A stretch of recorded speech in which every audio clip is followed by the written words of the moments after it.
সম্মানিত আশিক রাসূল ভাই ও বোনেরা, এই পর্যায়ে এখন শুরু হবে পবিত্র জিয়ারত। আমাদের মহান মুর্শিদ, দিন ও দুনিয়ার কোহিনূর তাপসকুলের শিরোমণি,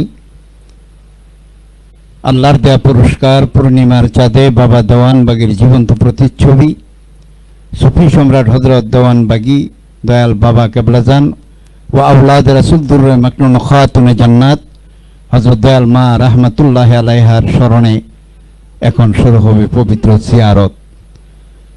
সকলেই রওজামুখী হয়ে যাই। জাহিরি দোকানা চক্ষু বন্ধ করে খেয়াল আপন কালবের মাঝে ডুবিয়ে দিন। তারপর খেয়াল করুন আপন মুর্শিদ বাবা দেওয়ানবাগীর নুরানিময় চেহারা মুবারক। অতঃপর আদব, ভক্তি, মহব্বত ও আজিজির সাথে সালাম পেশ করুন। আসসালাতু ওয়াসসালামু আলাইকা ইয়া খাতামাল মুরশিদিনা ফিল ইসলামিল মুহাম্মাদি। হে মুহাম্মদ, ইসলামের একমাত্র মুর্শিদ বাবা কেবলাজান, আপনার প্রতি দরুদ ও সালাম। আসসালাতু ওয়াসসালামু আলাইকা ইয়া মুজাদ্দিদাল আযম। হে মহান সংস্কারক, আপনার প্রতি দরুদ ও সালাম। আসসালাতু ওয়াসসালামু আলাইকা ইয়া মুহিয়াল ইসলামিল মুহাম্মাদি। হে মুহাম্মদ, ইসলামের পুনর্জীবন দানকারী, আপনার প্রতি দরুদ ও সালাম। আসসালাতু ওয়াসসালামু আলাইকা ইয়া ইমামাজ জামান। হে যুগের ইমাম, আপনার প্রতি দরুদ ও সালাম। আসসালাতু ওয়াসসালামু আলাইকা ইয়া মুতাওয়াল্লিয়া দীনাল আম্বিয়াই ওয়া বেলায়াতিহিম। হে আম্বিয়ায়ে কেরামের ধর্মের দায়িত্ব ও বেলায়াত লাভকারী, আপনার প্রতি দরুদ ও সালাম। আসসালাতু ওয়াসসালামু আলাইকা ইয়া মানসুরাতুহু ফিল বদরি। দরুদ ও সালাম আপনার প্রতি পূর্ণিমার চাঁদের মাঝে রয়েছে যার নূরের প্রতিচ্ছবি। আসসালাতু ওয়াসসালামু আলাইকা ইয়া আশরাফাল আউলিয়াই ফি আখিরিজ জামান। হে আখিরি জামানার শ্রেষ্ঠ মহামানব, আপনার প্রতি দরুদ ও সালাম। আসসালাতু ওয়াসসালামু আলাইকা ইয়া জাওজাতা সুলতানিল আসবিয়া। হে সুফি সম্রাটের সহধর্মিনী, আপনার প্রতি দরুদ ও সালাম। আসসালাতু ওয়াসসালামু আলাইকা ইয়া আওলাদার রাসূল। হে আওলাদের রাসূল, আপনার প্রতি দরুদ ও সালাম। আসসালাতু ওয়াসসালামু আলাইকা ইয়া কুতুবাল আকতাব।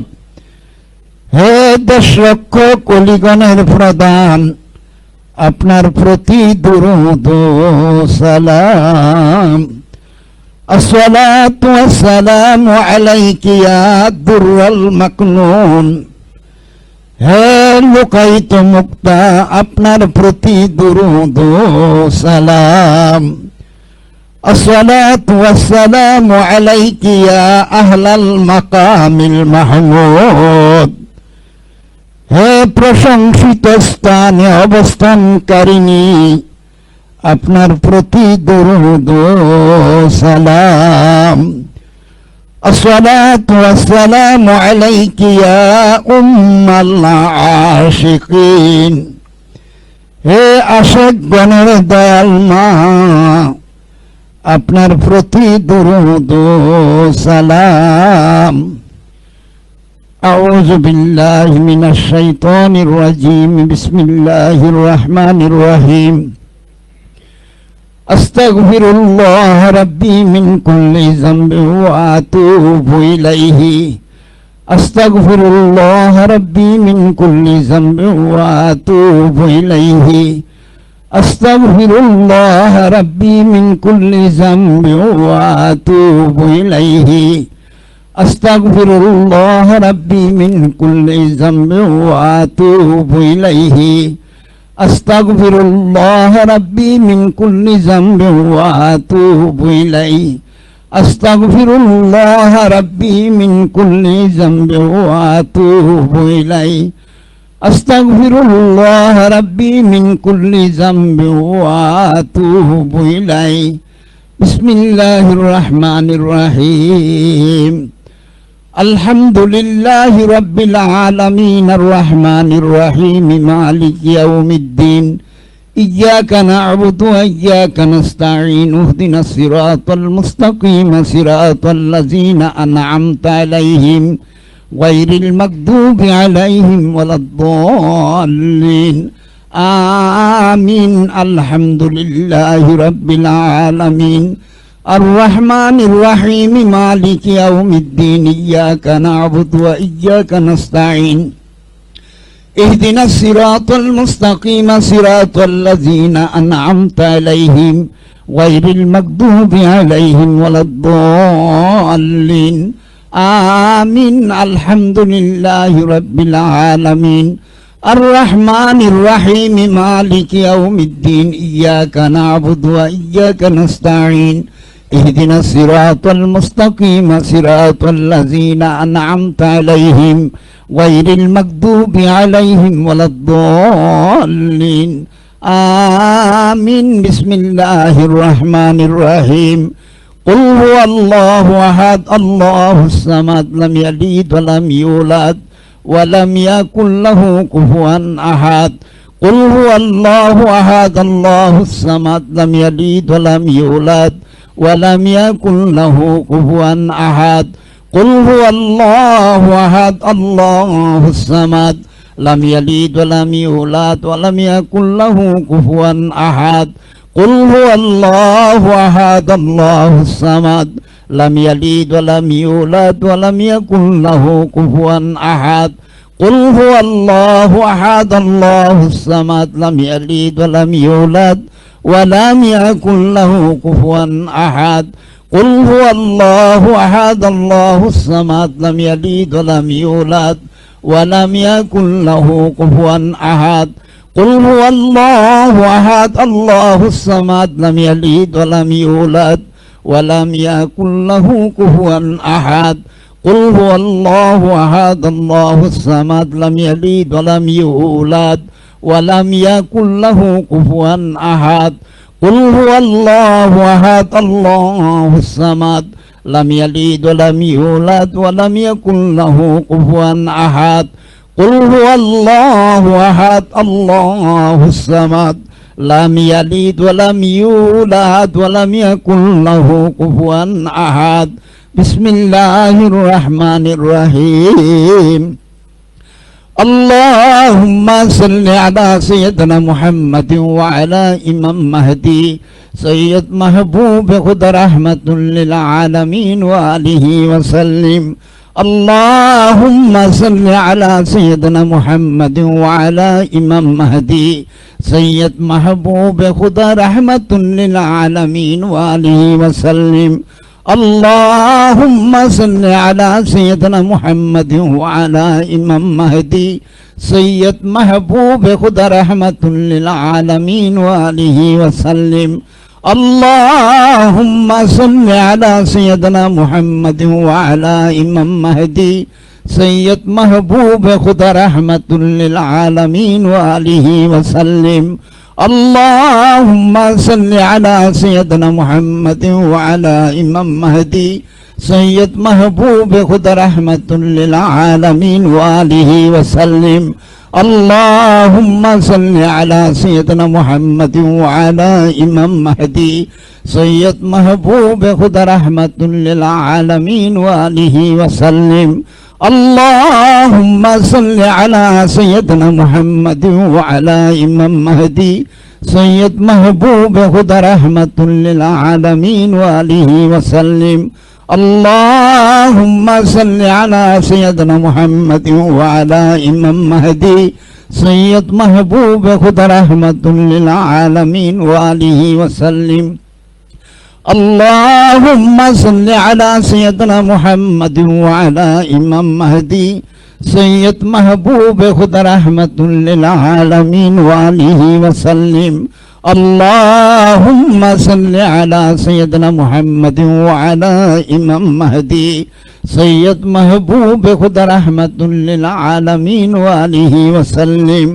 اللهم صل على سيدنا محمد وعلى إمام مهدي سيد محبوب خدا رحمة للعالمين وآله وسلم.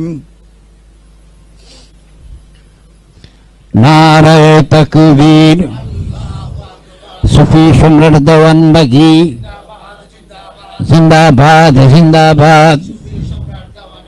নাজাতের কান্ডারি শাহ দেওয়ানবাগী চাঁদে মোরা কি দেখেছি দয়াল বাবার নূরের ছবি। সুফি সম্রাট দেওয়ানবাগী নারায়ে তাকবীর। সম্মানিত ভাইরা, সকলে আদব ভক্তি মহব্বতের সাথে নিজ নিজ স্থানে দয়া করে বসুন। এখন আমাদের সামনে অমীয় বাণী মোবারক পেশ করবেন আওলাদ মুর্শেদ কনিষ্ঠ সাহেব জাদা মোহাম্মদ ইসলামের সম্মানিত ইমাম, বাবে মদিনা কেন্দ্রীয় দরবার শরীফের সম্মানিত পরিচালক, কেন্দ্রীয় রওজা মোবারকের প্রধান খাদেম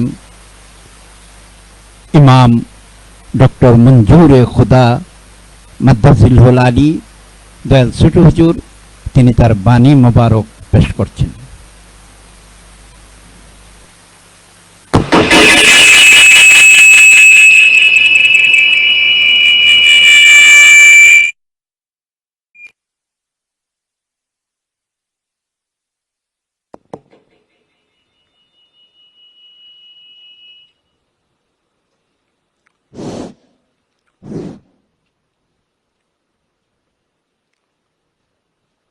আউযু বিল্লাহি মিনাশ শাইতানির রাজিম। বিসমিল্লাহির রহমানির রহিম। সর্বপ্রথম আমি গোলাম আমার মহান মুর্শেদ, আখিরি জামানার শ্রেষ্ঠ মহামানব মোহাম্মদ ইসলামের একমাত্র মুর্শেদ বাবা দেওয়ানবাগী পরশময় কদম মোবারকে শতকোটি সালাম এবং কদমবুচি জানাই। সেই সাথে কুতুবুল আক্তার দুররে মাকনুন খাতুনে জান্নাত হযরত দয়াল মা রহমাতুল্লাহ আলাইহার পরশময় কদম মোবারকে শতকোটি সালাম এবং কদমবুচি জানাই। সম্মানিত আশেকে রাসূল জাকের ভাইরা, আপনারা সকলেই আমার সালাম গ্রহণ করুন। আসসালামু আলাইকুম ওয়া রাহমাতুল্লাহি ওয়া বারাকাতুহু।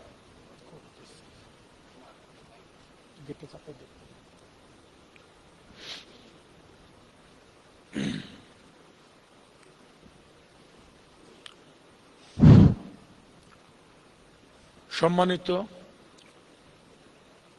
আশেকে রাসূল জাকের ভাইরা, আজ 10ই অক্টোবর। আজকের থেকে প্রায় 17 বছর আগে, প্রায় না একদম কাটায় কাটায় 17 বছর আগে, অর্থাৎ 2008 সালের 10ই অক্টোবর আমরা কিন্তু শাওয়াল মাসের পূর্ণিমার চাঁদে মহান মালিক আমাদেরকে পূর্ণিমার চাঁদে বাবা দেওয়ানবাগীর জীবন্ত প্রতিচ্ছবি দেখার সুযোগ করে দিয়েছেন। কি বলেন, সত্য না মিথ্যা?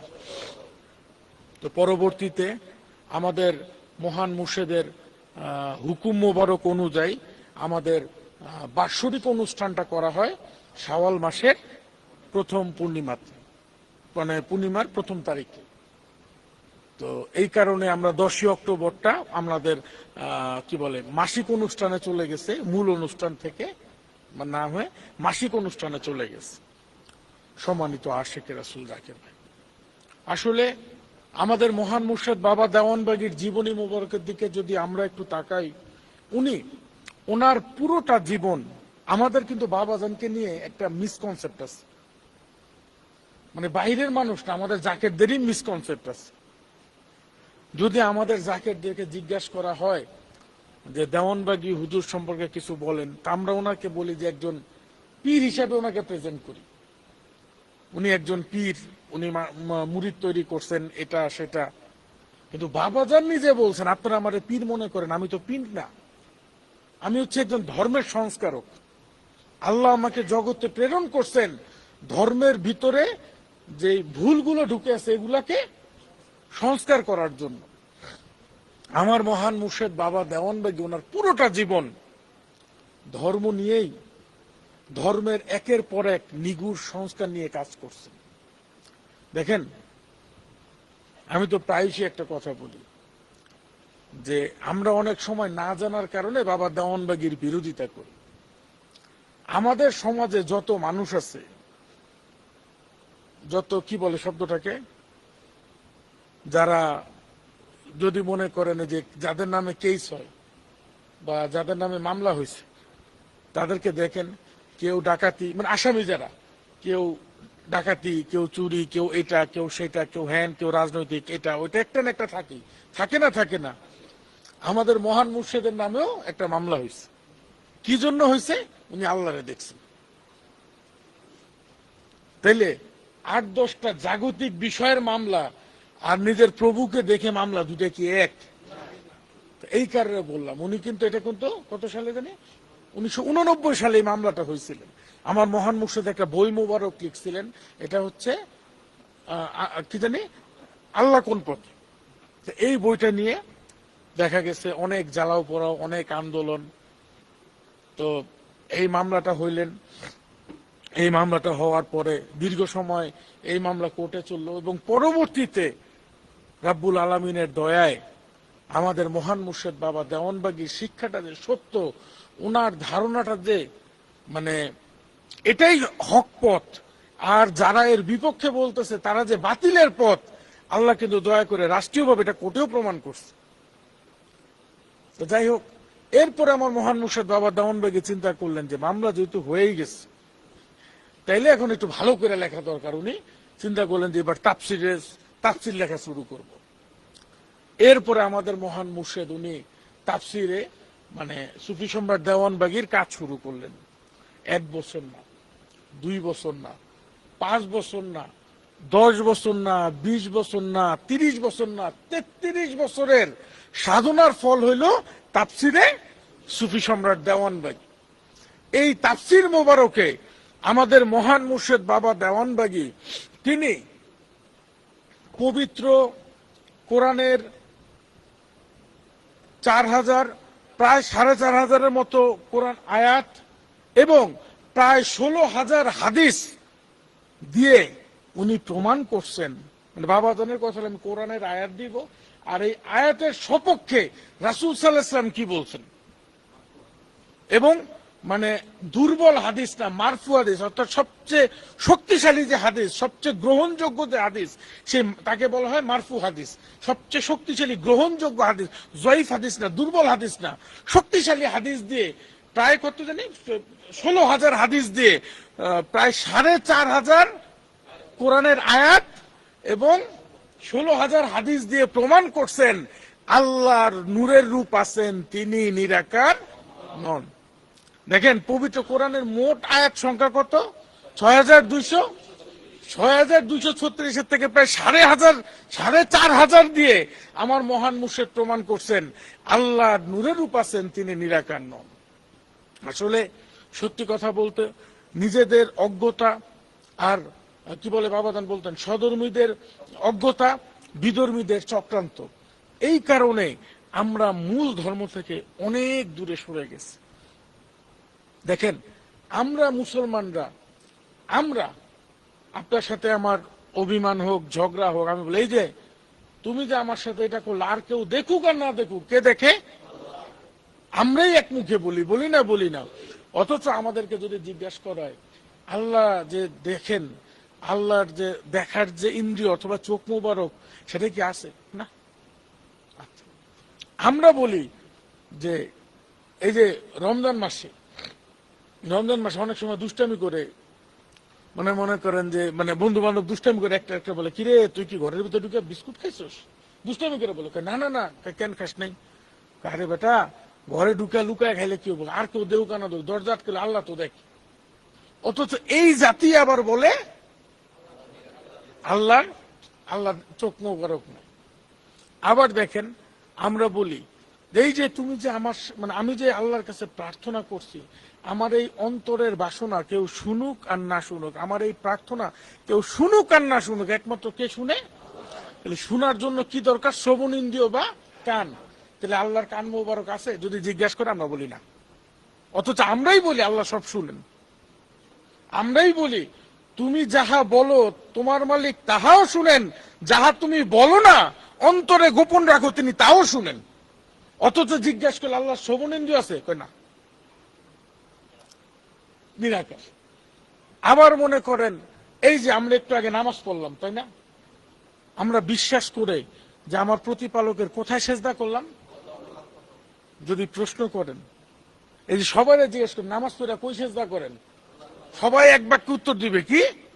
আল্লাহ নূরের কদমে। বলবে না? বলবে না? তাহলে জিজ্ঞেস করেন আল্লাহর কদম আছে না, তাহলে কই সেজদা দিলেন এতক্ষণ? এইভাবে একের পর এক ভুল চিন্তা কনসেপ্ট নিয়ে আমাদের এই মুসলিম জাতি। আমার মহান মুর্শেদ বাবা দেওয়ানবাগী তিনি দয়া করে এই ভুলকে সংস্কার করার জন্য তাফসীর লিখছেন। দেখেন, একটা ধর্মের অনেক কিছু থাকে, মৌলিক থাকে কয়েকটা জিনিস, তিনটা। ধরেন মৌলিক একটা ধর্মের অনেক কিছুর মধ্যে মৌলিক থাকে তিনটা জিনিস। কি কি জানেন? এক হচ্ছে সেই ধর্মে আপনি সৃষ্টিকর্তাকে যেই নামে ডাকেন, আল্লাহ, ঈশ্বর, প্রভু, রব, গড। একটা হচ্ছে সৃষ্টিকর্তা সম্পর্কে একটা পরিষ্কার একটা ধারণা। যে কোনো ধর্মে যান, আমি সমস্ত ধর্মের কথা বলতেছি, তিনটা জিনিস কমন। এক হচ্ছে সেই ধর্মের সৃষ্টিকর্তা সম্পর্কে একটা পরিষ্কার ধারণা, নাকি? দুই নাম্বার হচ্ছে সেই ধর্মের যিনি প্রবর্তক তার সম্পর্কে একটা নিট অ্যান্ড ক্লিন, একটা পরিষ্কার ধারণা। আমি কি ভুল বলতেছি? আর তিন নাম্বার হচ্ছে সেই ধর্মের যে ধর্মীয় গ্রন্থ, সেই গ্রন্থ সম্পর্কে একটা ক্লিয়ার ধারণা। আরো অনেক কিছু আছে, আমি মৌলিক তিনটা জিনিস বললাম। এই তিনটা জিনিস কি যে কোনো ধর্মে যান, তিনটা কি মৌলিক না? মৌলিক না? দেখেন, আমরা এমন জাতি, আমাদের মৌলিক অবস্থা, আমাদের প্রভু বা আল্লাহ সম্পর্কে যদি জিজ্ঞাসা করা হয় তোমার রব সম্পর্কে বলো, আল্লাহ নিরাকার। দ্বিতীয় মৌলিক কি? আমাদের ধর্মীয় গুরু বা রাসূল সাল্লাল্লাহু আলাইহি ওয়াসাল্লাম, নাকি ধর্মীয় যে কি জানি প্রবর্তক যিনি, বা আমাদের দয়াল রাসূল সাল্লাল্লাহু আলাইহি ওয়াসাল্লাম সম্পর্কে, যে তোমার ধর্মীয়, হ্যাঁ রাসূল সাল্লাল্লাহু আলাইহি ওয়াসাল্লাম আমার ধর্মীয় প্রবর্তক, কিন্তু উনি না গরিব ছিলেন, না খেয়ে পেটে পাথর বানতেন, উনি খুব কষ্টে জীবনযাপন করছেন। এটা মুসলমানরা বলে না? বলে না? এবার হলো সর্বশেষ ধর্মীয় কিতাব সম্পর্কে, যেটা আসমানি ধর্মীয় কিতাব সম্পর্কে কনসেপ্ট। তোমার কিতাব সম্পর্কে বলো, যে আমার কিতাবের নাম কোরআন, যার আয়াত হলো 6666টা।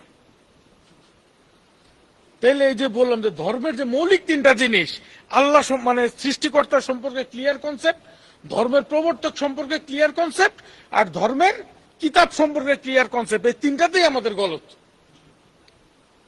এই কারণে আমার মহান মুর্শেদ বাবা দেওয়ানবাগী উনি এই সংস্কারগুলো করছেন, যে আল্লাহর নূরের রূপ আছেন, তিনি নিরাকার নন।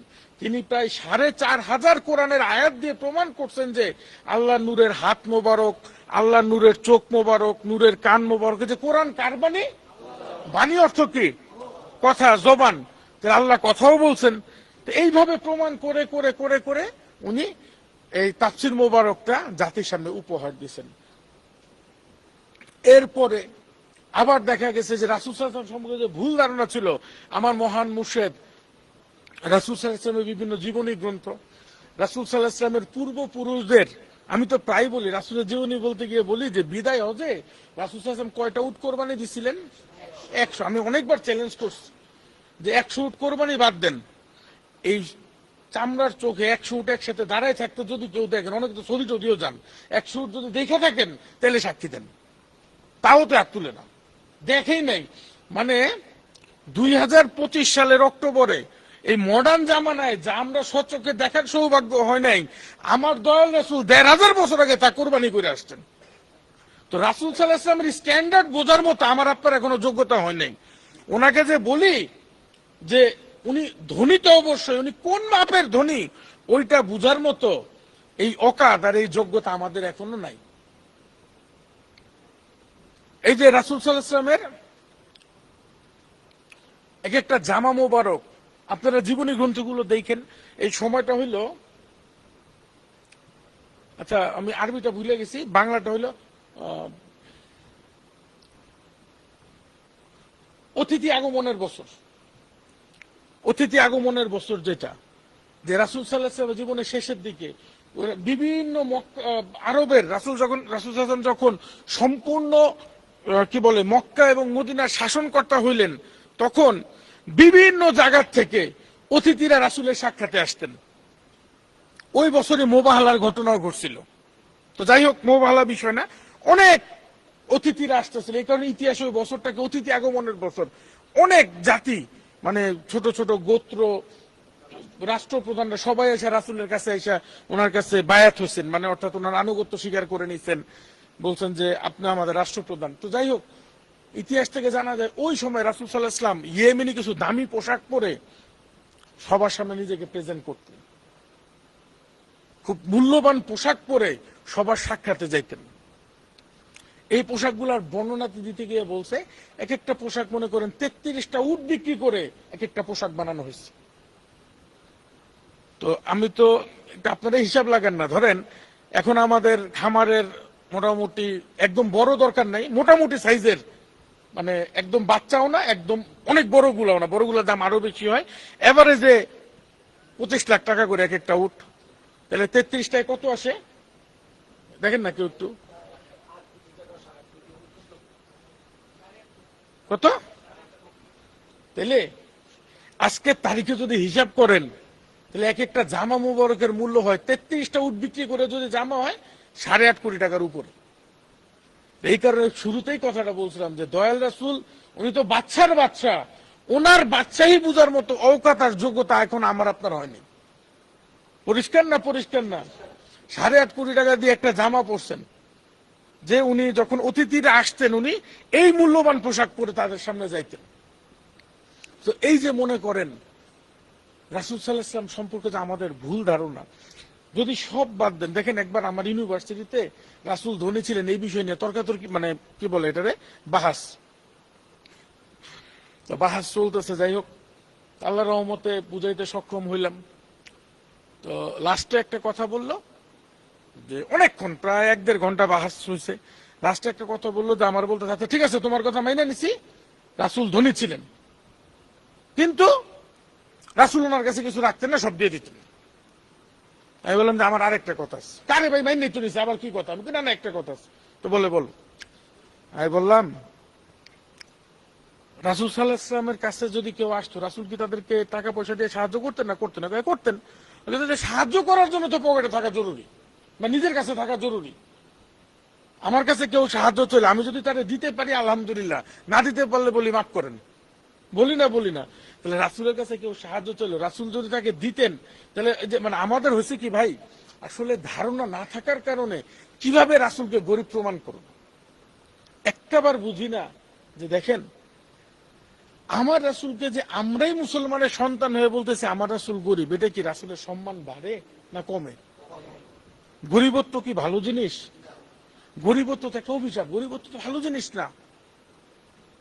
তাহলে আমি বলতেছি যে আমার রাসূল গরিব ছিলেন, না বুঝার কারণে নিজের, এই যে কারণে বলে সধর্মীদের অজ্ঞতা, এই যে পয়েন্টটা হইলো এইটা, নিজে না বুঝার কারণে আমরাই মনে করেন জায়গায় জায়গায় ক্যাসেট বাজাইতেছে আমার রাসূল গরিব ছিলেন, অথচ রাসূল সাল্লাল্লাহু আলাইহি ওয়াসাল্লাম ছিলেন বাদশার বাদশা। এরপরে যদি দেখেন, আমরা যদি চিন্তা করি যে রাসূল সাল্লাল্লাহু আলাইহি কি বলে আমাদের পবিত্র কোরআনের আয়াত, পৃথিবীর এত বছর পার হয়ে গেল, কোরআন নাজিল হয়েছে প্রায় না, এখন তো কদিন আগে তো আমরা মনে 1500 বছর, তো 1500 বছর আগে নাকি? আমরা কখনো গণনার প্রয়োজন মনে করি? ওই যে চলতেছে। আমার মহান মুর্শিদ তিনি এই যে সংস্কারটা করছেন, এই সংস্কারটা কিন্তু শুধু বাংলাদেশে না, আপনারা জানেন কিনা সুদূর আরবেও যেটা পৌঁছে গেছে, ঠিক আপনারা জানেন? বিশ্বের বিভিন্ন দেশে এই যে বাংলাদেশ এখন ইসলামী ফাউন্ডেশনে যে কোরআন গুলো যে বের করেন, ওনারা কিন্তু আয়াত সংখ্যাটা আপনারা দেখেন, তারা কিন্তু লেখে কোরআন আয়াত কত, 6236টা। একটা ঘটনা বলি কিভাবে বিদেশে পৌঁছে গেছে। আমাদের এক জাকের ভাই, লোকটার নাম মানে রুবেল, না রুবেল, তো উনি যে সৌদির যে মতোয়া চিনেন আপনারা, যে হুজুর টাইপের থাকেন, এক মতোয়ার সাথে উনি বিভিন্ন বিষয়, দরবারের বিষয় নিয়ে কথা বলছে। তো কথা বলতে বলতে বলতে বলতে এক পর্যায়ে তিনি বিভিন্ন বিষয়ে কথা বলতে বলতে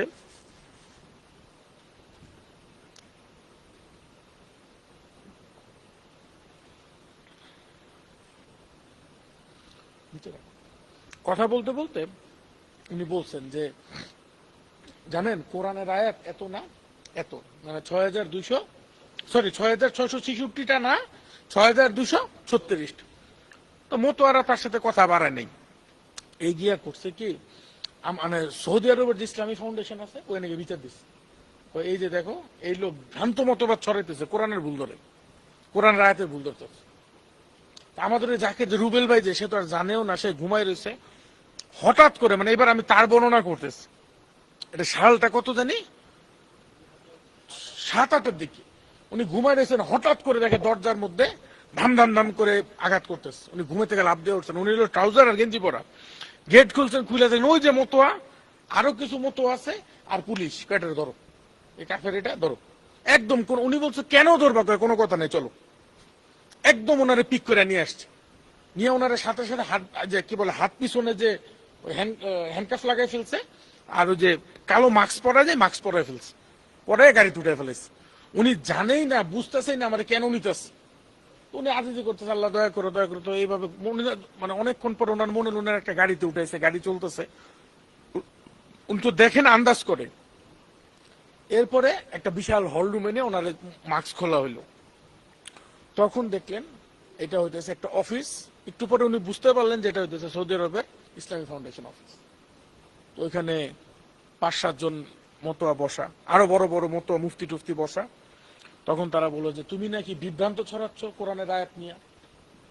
তো সে বলল কেমন? তো বললো যে তুমি তার কাছে বলছো কোরআনের আয়াত এত না এত। তো সে বলছে হ্যাঁ আমি বলছি।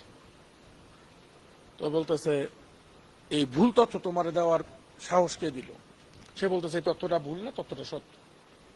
তারা খেপে গেছে, এই বেটা আমরা আরব, আমরা জানি না কোরআনের মানে আয়াত কত, তুমি জানো? তখন সে বলছে, তখন সেও মানে মুর্শিদরা খেয়াল করে, মানে তার মধ্যে এমন একটা অবস্থা, সে বলছে যে আল্লাহর কসম আমার মুর্শিদ যা বলছে এটাই সত্য, প্রয়োজন আপনারা গুনে দেখেন। তখন মতোয়া যে সেও একটু রাগ হয়ে বলছে তাহলে মনে রেখ আমরা এখন গুনবো, গোনার পরে যদি একটা আয়াত 19-20 হয়, ওরা কিন্তু আরবরা কিন্তু কথায় কথায় খোদার কসম বলে, জানেন তো, ওয়াল্লাহে ওয়াল্লাহে তোমারও মাথা কাটবো, এই তরবারি আছে তোমার মাথাটাকে একটা মাথা দিয়ে ফুটবল খেলবো, মনে রেখো। সে বলছে ঠিক আছে গুনো। আসলে মুর্শিদের দয়া, তারা এই টিম বসে পড়লো, ক্যালকুলেটর গোনা শুরু করছে। অনেকক্ষণ গুনার পরে তারা বলতেছে আরবিতে কনভার্ট, দেখো আসলে আমরা আরব, আমরাও জানি না যে কোরআনের আয়াত যে 6236টা। তোমার মুর্শিদ যা বলছে আল্লাহর কসম এটা সত্য। উনি সত্যি একজন ইসলামী অনেক বড় স্কলার, এবং উনি অনেক বড় একজন ইসলামী পণ্ডিত, আমাদের সালাম তারে দিবা। তো এই যে মনে করেন আমাদের মহান মুর্শিদ বাবা দেওয়ানবাগীর যে শিক্ষাটা শুধু বাংলাদেশে না, বাবাজান কিন্তু বলছিলেন আসমানের নিচে এমন কোন মায়ের ছেলে জন্মগ্রহণ করেন নাই যে দেওয়ানবাগীর একটা সংস্কারে ভুল প্রমাণ করবেন, মনে আছে? তো এই যে দেখেন আমাদের মহান মুর্শিদ বাবা দেওয়ানবাগী, তার শিক্ষাটা এখন শুধু বাংলাদেশে না, বিশ্বের আনাচে কানাচে ছড়াই যেতেছে। তো সম্মানিত আশেকে রাসূল জাকের ভাইরা, আমাদের কাজ হচ্ছে আমরা যেন মহান মুর্শিদের এই শিক্ষাগুলো, মহান মুর্শিদের এই সংস্কারগুলো আমরা যেন মানুষের কাছে পৌঁছায় দিতে পারি। দেখেন আমাদের জাকেরদেরই কনসেপ্টটা ক্লিয়ার না যে আমার মহান মুর্শিদ তিনি একজন সংস্কারক ছিলেন। আমরা যদি বাবা জানে, দেখেন আমরা নিজেরা দিয়ে অন্যের জাজ করি, আমরা কিভাবে নিজেদের জাজ করি, আমি এত বছর তরিকা করি, আমি তো বাবা জানে সব সংস্কার আমার মুখস্থ। আপনার মুখস্থ তাতে কি? আপনার পাশে যে আজকে আসছে সে কি জানে যে বাবা দেওয়ান বেগী কি কি সংস্কার করছেন? আপনার সব মুখস্থ। আপনি এত বছর ধরে তরিকা করেন, এমন হইতে পারে এক একটা সংস্কার আপনাদের সামনেও হয়েছে। প্রবীণ যারা আছেন হয়তো এমন হইতে পারে এই সংস্কারগুলো আপনাদের চোখের সামনেই বাবাজান করছেন, আছেন এরকম। কিন্তু আপনার পাশে যে মানুষটা বসে আছে, যে নিয়ত করলে যাই একটু বাবা দেওয়ানবাগির এত কথা শুনি, একটু দেখে আসি, ওই মানুষটার জন্য বলবো তাদের সংস্কারগুলো জানার দরকার আছে না নাই? আমি সবাইকে অনুরোধ করব আপনারা চেষ্টা করবেন বাবাজানের সংস্কারগুলো প্রচার করার জন্য। দেখেন একটা জিনিস কি, যে এই যে রহমান একদিন বলতেছিলেন যে এই যে মোহাম্মদ ইসলাম, এই মোহাম্মদ ইসলামে আমার মহান মুর্শিদ বাবা দেওয়ানবাগী যা দিয়ে গেছেন, এখানে একটা দাড়ি কমা যোজন বা বিয়োজনের কোন, সবকিছু দিয়ে গেছেন। আমাদের কাজ হচ্ছে এটা শুধু মানুষ পর্যন্ত প্রেজেন্ট করা। আমরা যদি প্রেজেন্ট করতে পারি, বিশ্বাস করেন মানুষ এটা লুইফা নিবে। একটা সত্যি কথা বলি, রমজান মাসে আমরা বিশ্বাস করি রোজার মাস, রহমতের মাস, বরকতের মাস। এই মাসে আমরা নামাজ আদায়ের জন্য একদম মনে করে সারা বছরই আমরা নামাজ পড়ি, বা যে কোনো সময় নামাজের সময় যে জুমা হইতেছে, মানুষ মানে উদ্গ্রীব হয়ে মসজিদে ঝুঁকে পড়তেছে নামাজের জন্য। কি বলেন, সত্য না মিথ্যা? অনেক দেশ আছে ওইখানে কিন্তু বিধান আছে, নামাজের সময় দোকানপাট খোলা রাখলে শাস্তি দেয়। বাংলাদেশে কিন্তু এমন কোনো বিধান নাই, প্রেমের টানে দৌড়ে যায়, শাস্তির ভয়ে যায় না, যায়। এই যে যারা, তাদের কান পর্যন্ত যদি পৌঁছায় যায় যে আপনি যে নামাজ পড়তেছেন আপনার আল্লাহ কিন্তু নিরাকার না, একটু চেষ্টা করেন আপনি আল্লাহকে দেখে তার নূরের কদমে সেজদা করতে পারবেন। তাইলে মনে করেন মসজিদ না, মসজিদ ভরে এরপরে রাস্তায় নামাজের লোক বসাইতে হবে, কোন মসজিদের জায়গা হবে না, মসজিদের বাইরে চিন্তা করতে হবে। আমরা কিন্তু বিশ্বাস করি আল্লাহকে কখন পাওয়া যায়? পরকালে। কখন? এই পরকালে বিশ্বাস করেই মনে করেন মসজিদে জায়গা হয় না। তাদের কাছে যদি খালি এই কনসেপ্টটা পৌঁছে দিতে পারেন যে আপনি যদি আপনার অন্তর্চক্ষুকে জাগ্রত করতে পারেন, আপনি যদি আপনার কলবকে জাগ্রত করতে পারেন, আপনার কাছে আল্লাহকে পরকালে না এই কালেই আল্লাহর নূরের রূপ দেখবেন এবং তার নূরের কদম মোবারককে দেখে সেজদা করবেন। আপনার কাছে হবে আসসালাতু মিরাজুল মুমিনিন। আপনি যদি অন্তর্চক্ষু জাগ্রত করতে পারেন, অ্যাকর্ডিং টু দয়াল রাসূলের হাদিস, আপনার নামাজে মিরাজ হবে। এই কনসেপ্টটা যদি আমরা তাদের কাছে দিতে পারি, এই মানুষগুলো আল্লাহর ইশকে, আল্লাহর প্রেমে পাগল হয়ে যাবে। হবে না? হবে না? এই বাবা দেওয়ানবাগী সবকিছু দিয়েই গেছেন, আমাদের কাজ হইতেছে শুধুমাত্র মানুষের সামনে প্রেজেন্ট করা। পরিষ্কার না? পরিষ্কার না? সম্মানিত আশেকে রাসূল জাকির ভাইরা, আমি সবাইকে অনুরোধ করব, কেউ আশায় বসে থাকেন না যে আমারে তো মানে আমি তো কোনো ডিপার্টমেন্টের না, আমি তো কোনো দায়িত্বপ্রাপ্ত না। আপনি দেওয়ানবাগীর ডিপার্টমেন্টের লোক, আর বাবা দেওয়ানবাগীর প্রতিটা মুরিদ এক একটা করে কর্মী। পরিষ্কার না? পরিষ্কার না? তো এই কারণে চেষ্টা করবেন যে সর্ব অবস্থায় আমরা যেন আমাদের আশেপাশে যারা আছে তাদের কাছে আমরা বাবা দেওয়ানবাগীর দাওয়াতটা পৌঁছে দিতে পারি। আমরা কি পারবো না? পারবো না? আমরা কি পারবো না? পারবো না? আমরা এই দাওয়াতটা পৌঁছে দিব। দেখেন একটা কথা বলি, যারা বাবাজানকে নিয়ে উল্টা পাল্টা করে একটু যাচাই করে দেখেন, এই মানুষটা জীবনে দরবারেই আসেনি। সর্বোচ্চ জ্ঞানের দর ফেসবুকে দেখছে দেওয়ানবাগী খারাপ, ওই চলতেছে। কিন্তু একজন প্রকৃত জ্ঞানী ব্যক্তি যে, তার কথা হইতেছে চিলে কি জানি চিলে কান নিয়ে গেছে, সে আগে প্রথমে কানে হাত দিয়ে দেয় কানটা আছে কিনা, আগে দৌড় দেয় না। তো ফেসবুকে একটা লেখা দেখা আগে দৌড় দেয় না, আগে যাচাই শুনলাম যাই একটু যাচাই করি। পরিষ্কার না? পরিষ্কার না? তা আমি সবাইকে অনুরোধ করব, আপনারা যদি মানুষদেরকে দাওয়াতটা দিতে পারেন যে ফেসবুকে দেখছেন, বাস্তবে দরবারে আইসা বাবে মদিনায় আসেন, আইসা দেখে যান দরবারটা কেমন। পরিষ্কার না? পরিষ্কার না? বাস্তবে আসেন, আইসা দরবারের নিয়ম কানুন সবকিছু দেখে যান, একটা লাগলে একটা দিন দরবারে কাটায় যান, এরপরে গিয়ে মন্তব্য করেন কোনটা ভালো লাগছে কোনটা খারাপ লাগছে। পরিষ্কার না? পরিষ্কার না? সম্মানিত আশিক রাসূল জাকির ভাইরা, আমি সবাইকে অনুরোধ করব আমাদের যার যার অবস্থান থেকে, দেখেন আমাদের পরিবারের সবাইরই কিন্তু আমরা এখনো আশিকে রাসূল বানাইতে পারছি। তো এই যে আশিকে রাসূল আমরা বানাইতে পারলাম না পরিবারের সবার, দেখেন পরিবারের কিছু ফ্যামিলিতে কিছু, এটা কি বলে শব্দটা, কিছু কি বলে জানেন, মানে ডোমেস্টিক ভায়োলেন্স বলে যেটাকে, ওটা পারিবারিক যে কিছু কলহ, যেটা দেখবেন অনেক সময় বৃদ্ধ হইলে বাপ মারে সন্তান দেখে না, অনেক সময় স্বামী স্ত্রীর দ্বন্দ্ব, অনেকের এই ঝামেলা নানান প্রবলেমস। দেখেন আমরা যেহেতু মানুষ, রিপুর বাইরে তো আর না, ফ্যামিলিতে প্রবলেমস গুলো কিন্তু আমাদের চলে না। এই সবকিছু থেকে শান্তি দিতে পারে একমাত্র আত্মশুদ্ধি। যার আত্মা পরিশুদ্ধ সে কিন্তু দেখবেন তার নিজের জন্য নিরাপদ, অপরের জন্য নিরাপদ। আসলে কি আমাদের সমাজে না, কিছু মনে করবেন না, যে একটা ফোবিয়া কাজ করে, বিশেষ করে যুবক মানুষদের। যুবকরা চিন্তা করে কি জানেন, আমি গিয়ে ধর্মের মধ্যে ঢুকলে না জানে আমি আবার আরো ফাইসা যাই, আরো কলাপ্ট হয়ে যাই, ঘুরতে পারবো না, এনে যেতে পারবো না, এটা করতে পারবো না, ওটা করতে পারবো না, যাবতীয় যত ফ্রিডম আছে সব ফ্রিডম আমার শেষ।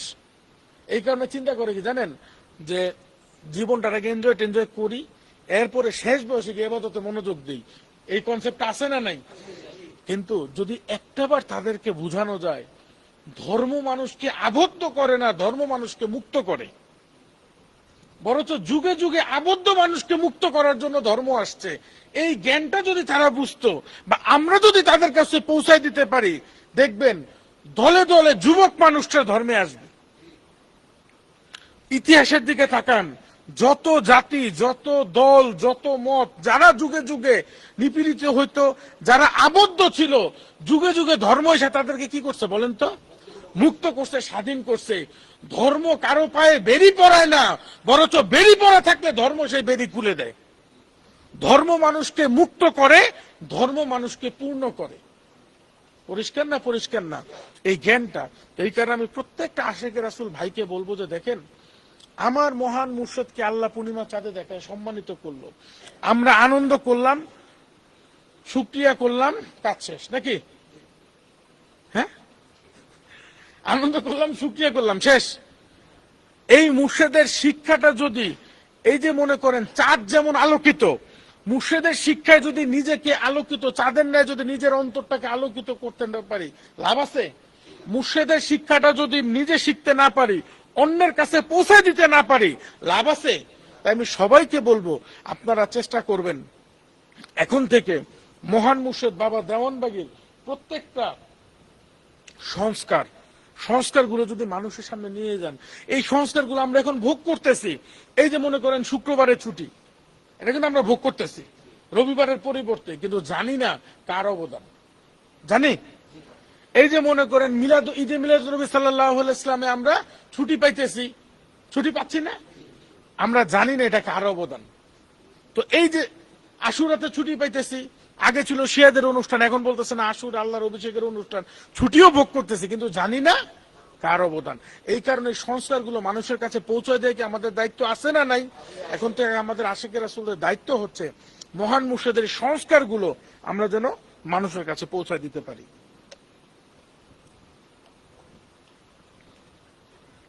আমরা কি সেটা পারবো? তো মালিক যেন আমাদের সবাইকে যেন এই দয়াটা করেন। আমি সবাইকে এই আহ্বান জানাবো, আপনারা সবাই চেষ্টা করবেন যে মানে আমরা যেন বাবাজানের এই শিক্ষাটা সব জায়গায় পৌঁছে দিতে পারি। আরেকটা কয়েকটা গুরুত্বপূর্ণ কিছু ঘোষণা আছে, একটু বলি। এক নাম্বার হচ্ছে, আমরা আগামী শুক্রবার দিন, দেখেন আমরা যদি আগামী শুক্রবার আমাদের বিশ্ব আশিকে রাসূল সাল্লাল্লাহু আলাইহি ওয়াসাল্লাম সম্মেলন তথা মহান মুর্শিদ বাবা দেওয়ানবাগীর শুভ জন্মদিনের আমরা একটা পরামর্শ সভা করতে চাই, কেমন হয় বলেন তো? এখন থেকে করে যদি আমরা এখন থেকে দাওয়াতের কাজে নেমা যাই, এটা হইলো অক্টোবর মাস, নভেম্বরের 2টা মাস যদি আমরা প্রাণ ভরে দাওয়াতের কাজ করি, এবং ডিসেম্বরের মানে 15 তারিখ পর্যন্ত দাওয়াত দেওয়ার সুযোগ আছে। আর নিয়ম হচ্ছে একটাই, যে 14 তারিখে আমরা যার যার এলাকায়, যার যার খানকায়, যার যার মজলিসে আমরা করব। আর 16 তারিখে হচ্ছে কেন্দ্রীয়ভাবে বিশ্ব আশিকে রাসূল সাল্লাল্লাহু আলাইহি ওয়াসাল্লাম সম্মেলন। দেখেন আমাদের মহান মুর্শিদ বাবা দেওয়ানবাগী উনি ওনার মুর্শেদের জন্মদিনটাকে কি করতেন বলেন তো? বিশ্ব আশেক রাসূল সম্মিলন। আর আশেকের রাসূলরা বিশ্ব আশেক সম্মিলন করবে আমাদের মুর্শেদের, সত্য না মিথ্যা? তা আমি আপনাদের সবাইকে অনুরোধ করব যে আগামী শুক্রবারে আমাদের কর্মী ভাইরা এবং এলাকাস্থ যত আশেক রাসূল ভাইরা আছেন আপনারা আসবেন। আগামী শুক্রবার মহান মালিক যদি দয়া করে আপনাদের সবাইকে নিয়ে কর্মী সম্মেলন করব ইনশাল্লাহ। ঠিক আছে? একটা বিষয়। আরেকটা বিষয় হচ্ছে যে দেখেন, আসলে আমরা কিন্তু আশেকে রাসূলুল্লাহ কিন্তু মডেল। আমরা আমার কথা কেউ কষ্ট পায় না। দেখেন আশেকে রাসূল, এই যে দেখেন এখন নতুন যারা আসতেছে তারা কিন্তু জাহেরাতে বাবাজানকে দেখেনি, দেখছে, তারা দেখবে আপনাদেরকে। তো এই কারণে আমরা যখন বাবে মদিনায় আসলাম, মদিনার আশেপাশে, শুধু মদিনার ভিতরে না, মদিনার সারাউন্ডেও আমরা কি আমাদের চলাফেরাটাকে সতর্ক করতে পারি না বলেন তো? মনে করেন আমি একজন কর্মী ভাই, গলায় বেশ লাগে শুরুদের আগে পিছে দৌড়াইতেছি, আবার মনে করেন নামাজের ওয়াক্ত হইলো, যদি নামাজে না এসে আমি যদি বাইরে ঘোরাঘুরি করি, এটা কি দেখতে শোভনীয়? মনে করেন আপনি কর্মী, তাহলে তো আপনি নামাজ শুরু হওয়ার 5 মিনিট আগে থেকে দাঁড়ায় থাকা উচিত। এই যে মনে করেন আমি একটা কর্মী, নামাজের সময় চায়ের দোকানে গিয়ে চা খাচ্ছি বা সিগারেট খাচ্ছি, যেটা কখনোই আমাদের জন্য শোভনীয় না। বা শুধু কর্মী না, আমি জাকেরদের কথাও বলবো। তো এই কারণে আমি সবাইকে অনুরোধ করব, আমরা যদি, কারণ এই যে এই এলাকার সব মানুষ কিন্তু জাকের না, জাকের তারা কিন্তু যদি এই দেওয়ানবাগের মুরিদরা কি করে, ভুল ধরারও কিন্তু লোক আছে না নাই? তা আমাদের সবসময় সতর্ক থাকতে হবে। আমাদের প্রত্যেকটা পদক্ষেপ আগে নিজের অন্তরে জিনিসটা ঢুকান, মাথার মধ্যে ঢুকান, আমরা দেওয়ানবাগীকে রিপ্রেজেন্ট করি। আপনি মানেন আর না মানেন, আপনি চিল্লাইয়া বলেন যে বাবা দেওয়ানবাগী হচ্ছে আল্লাহর বন্ধু আর আমি গুনাহগার পাপী, আমাদের মধ্যে কোনো কানেকশন নাই, আলাদা। আপনি চিল্লাইয়া বলতে পারেন, কিন্তু আপনার উপরে যে দেওয়ানবাগীর মুরিদের লগব লাগছে এটা উঠাইবেন কোত্থেকে? আপনি যদি বলেন যে ডোন্ট জাজ আ বুক বাই হিজ কাপ, মানে আমারে দিয়া আমার মুর্শিদরে, যে বলে যে মানে বইয়ের কভার দিয়া বইরে জাজ করেন, আপনি যদি বলেন যে আমারে দিয়া দেওয়ানবাগিরে জাজ করে, আপনি বলতে পারবেন, কিন্তু বাইরের মানুষ এটা বুঝবো না, জানে তোমার যদি এই দেওয়ানবাগির অনুষ্ঠানে ঘুরে ফিরো। তাহলে আমাদের চলাফেরাগুলোকে আরো সতর্ক হওয়া উচিত না? উচিত না? আমরা যখন আসব চেষ্টা করব মদিনায় সবার, আমরা আশেপাশে যারা থাকি, যে জাগতিক বিষয়গুলো থেকে নিজেদেরকে দূরে রাখার জন্য। আবার অনেক সময় আমরা একটা ভুল করি কি জানেন, আমরা যখন মদিনায় আসি আমরা দেখছি দুনিয়াবিদ গল্পে অনেক সময় মত্ত হয়ে যায়, যাই না, এই দেশের রাজনৈতিক এই অবস্থা, দেশের আলুর দাম বাড়ছে না পেঁয়াজের দাম বাড়ছে। আচ্ছা, মদিনা তো এইটা আলোচনার জায়গা না। মদিনা, আমি আগেও বলছি এখনো বলি, মদিনায় গল্প করার চমৎকার থেকে চমৎকার টপিক রয়েছে, আর সেই টপিক গুলো হলো বাবা দেওয়ানবাগী। দেওয়ানবাগির নিয়ে গল্প করেন না, আপনার দেখা দেওয়ানবাগির ঘটনা বলেন। গল্প করতে এত মন চাইছে, পুরান যারা আছেন নতুনদেরকে ডাক দেন, এই বসো, আমি তো অনেক পুরান, আমি দেখা বাবা জানলে কেমন দেশি তোমাদের একটু বলি। মদিনাতে গল্প করেন দেওয়ানবাগের নিয়ে। আমি অনুরোধ করব এই জায়গাটায় যেন জাগতিক বিষয়গুলো না আসে। দেখেন আমরা যদি এই বিষয়গুলো আপনাদেরকে না বলি, তাহলে আপনারা শিখবেন কোত্থেকে বলেন? আমরা কিন্তু এই ভুলগুলা করে ফেলি, করি না। আর সর্বশেষ একটা বিষয় বলবো যে দেখেন, যে আমরা চেষ্টা করি ফেসবুকে কিংবা আমাদের অনলাইন প্ল্যাটফর্মে বাবাজানের খুব চমৎকার বিষয়ভিত্তিক বক্তব্যগুলো দেওয়ার জন্য, দেখছেন আপনারা বিষয়ভিত্তিক বক্তব্যগুলো আমরা দেই। এটা কিন্তু আমরা নিজেরা বসে বাবাজানের বক্তব্যটা সুন্দর করে গুছায়া এক একটা বিষয়ভিত্তিক, কারণ দেখবেন বাবাজানের একটা কমপ্লিট বক্তব্যের মধ্যে 8টা-10টা টপিক থাকে। বাবাজান কিন্তু এক টপিকে বক্তব্য রাখতেন এক বক্তব্যের মধ্যে 8টা-10টা টপিক বলতেন। তা আমরা ওইগুলোকে ছোট ছোট করে কাট করে, ফেসবুকে কিন্তু অনেক সময় মানুষ লম্বা বক্তব্য দেখতে চায় না, আমরা ছোট ছোট করে কাট করে এক একটি স্পেসিফিক, আপনি কিভাবে আত্মশুদ্ধি হবে, কিভাবে শুদ্ধ দিলে নামাজ পড়বেন, কিভাবে শুদ্ধ দিলে রোজা রাখবেন, স্পেসিফিক টপিক করে করে আমরা প্রেজেন্ট করি।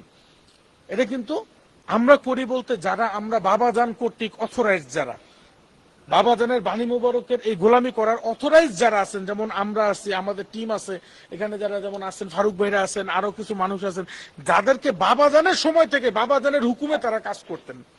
এখন অনেক সময় আমরা কি করি, যে এখন তো স্মার্টফোনের যুগ, নিজেই বাবাজানের একটা বাণী এদিক দিয়ে একটু কাটি, এদিক দিয়ে একটু কাটি, ফেসবুকে দিয়ে দিই।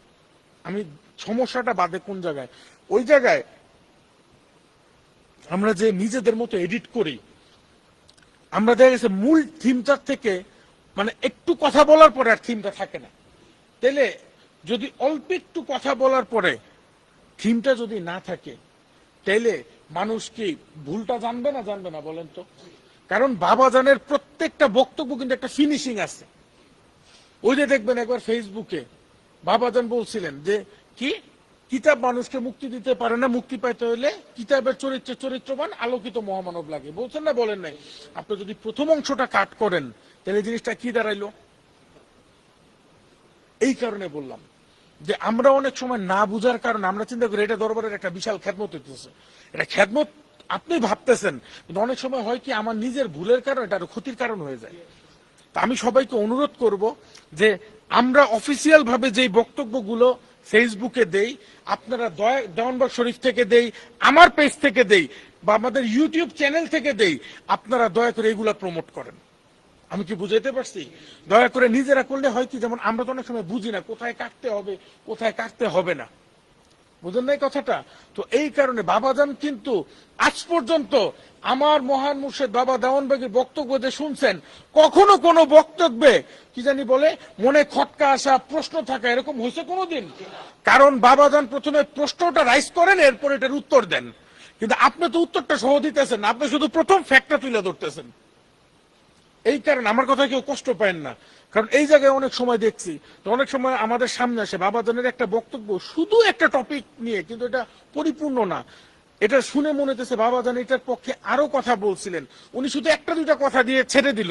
এতে হয় কি, একটা মানুষ দেখলে হয় কি আরো ভুল ধারণা হয়, যারে এটা কি বলতেছে, পরিষ্কার না পরিষ্কার না। মনে রাখবেন, কথাতেই কথা দিয়েই মানুষের অন্তর জয় করা যায়, আবার কথাকে ভুলভাবে প্রেজেন্ট করলে মানুষের অন্তর বিগড়ে যায়। আমি প্রত্যেকটা আশেকের রাসূলকে অনুরোধ করব যে আপনাদের সুবিধার্থে আমাদের দেওয়ানবাগ শরীফ ইউটিউব চ্যানেল, দেওয়ানবাগ শরীফ পেজ, আমার পেজ, এইসব থেকে আমরা অফিসিয়াল ভাবে বাবাজানের যে বক্তব্য মোবারক গুলো দেই, আপনারা এগুলো সুন্দর করে মানুষের সামনে প্রেজেন্ট করেন, কোনো সমস্যা নেই। কিন্তু যেমন অনেক সময় আমরা যেমন শুক্রবারে বাবাজানের বক্তব্য হয়, আমরা এইখান থেকে স্ক্রিন রেকর্ড করে নিজেরা কেটে নিই, এটাতে হয়তো আমাদের কাটাটা প্রপার হয় না, তখন আমাদেরটা এতে আরো মানুষ মিসগাইডেড হয়। পরিষ্কার না পরিষ্কার না? আমি সবাইকে অনুরোধটুকু করব, আপনারা আমাদের সাথে যোগাযোগ না করে, কারণ একটা জিনিস কি দেখেন, এই ধর্মটা যেন সুশৃঙ্খল ভাবে চলে, তার জন্য কিন্তু বাবাজান আমাদেরকে ইমাম ঘোষণা করছেন। বাবাজান সব দিয়ে গেছেন, কিন্তু বাবাজানের দেওয়া জিনিসগুলো যেন স্বেচ্ছাচারিতায় পরিণত না হয়, সুশৃঙ্খল ভাবে চলে, ওইটা দেখার জন্যই তো আমাদেরকে ইমাম রাখছেন নাকি? তো ইমামদের কথাটা মানতে হবে, আমরা যেটা বলতেছি সেটা শুনতে হবে। তাই আমি আপনাদেরকে অনুরোধ করব যে দেখেন, ধর্ম বলতে কি জানেন? আল্লাহ, আল্লাহর রাসূল এবং আল্লাহ এবং মুর্শেদের ইচ্ছায় চলা, এবং মুর্শেদ পরবর্তীতে আল্লাহ, আল্লাহ আগে, আবার বলি, ধর্ম হচ্ছে আল্লাহ, আল্লাহর রাসূল এবং মুর্শেদের ইচ্ছায় চলা। পরিষ্কার না পরিষ্কার না? মুর্শেদ পরবর্তীতে আল্লাহ, আল্লাহর রাসূল, মুর্শেদ এবং মুর্শেদ যাদেরকে মনোনীত করে গেছেন তাদের ইচ্ছায় চলা। এখন আমার হঠাৎ করে মন চাইলে আমি একটা করে ফেললাম, এটা কি ঠিক হবে? প্রত্যেকটা জিনিস আমরা সম্মিলিতভাবে অর্গানাইজড ওয়েতে করতে চাই, তাহলে হবে কি, ধর্মটা আরো বেশি ছড়াবে, আরো বেশি মানুষের কাছে যাবে। তো এই কারণে আমি সবাইকে বলবো যে আমরা যেন অর্ধেক লেসকাটা বক্তব্য না দিই, ঠিক আছে? যেমন লাস্টে একটা কথা বলি, আমাদের মহান মুর্শিদ বাবাজান আগে বৃহস্পতিবার ওই যে দেখছি আর কি, অনেক সময় অনেকে বলতেন বাবাজান নিচে আলোচনা করতেন, তো অনেক এলাকার অনেকে দেখতাম এদিক দিয়ে যে হাইটা যাইতো, একটু কথা শুন না, কোথাও আজকে হুজুর এই কথাটা বললেন। বাবাজান একবার কোরআনের একটা আয়াতের ব্যাখ্যা বলতে গিয়ে বলতেছিলেন যে নেশাগ্রস্ত অবস্থায় নামাজের কাছেও যায় না, কোরআনের একটা আয়াত বাবাজান বলতেছিলেন।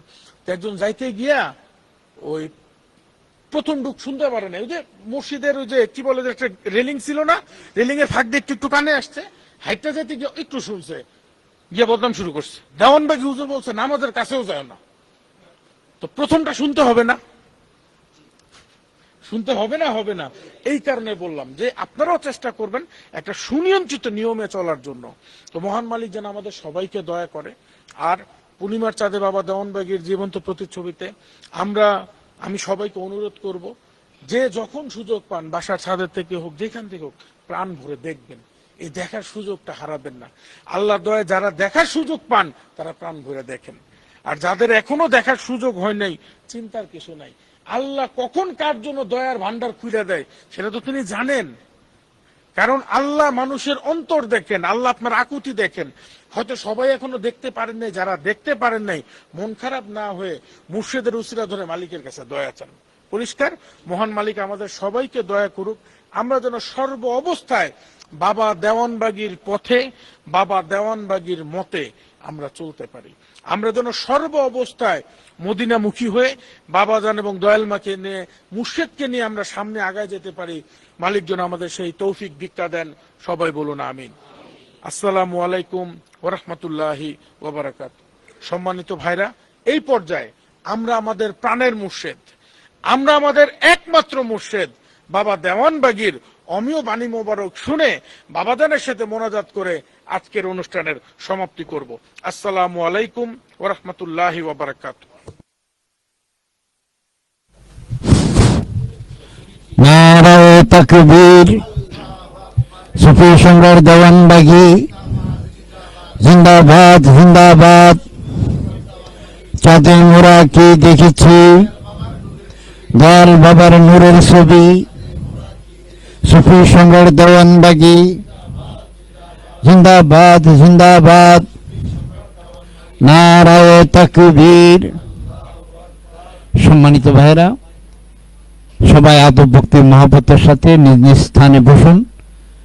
এখন অমীয় বাণী মোবারক পেশ শেষে আখিরি মোনাজাত পরিচালনা করবেন আমাদের প্রাণ প্রিয় মুর্শিদ সুফি সম্রাট হযরত দেওয়ানবাগী দয়াল বাবা কেবলাজান।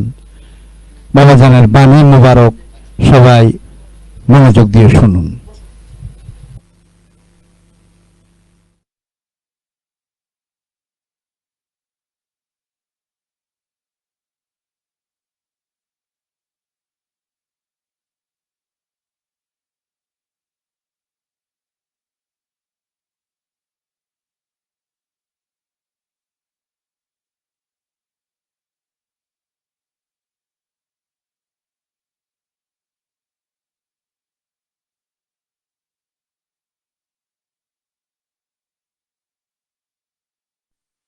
বিসমিল্লাহির রহমানির রহিম।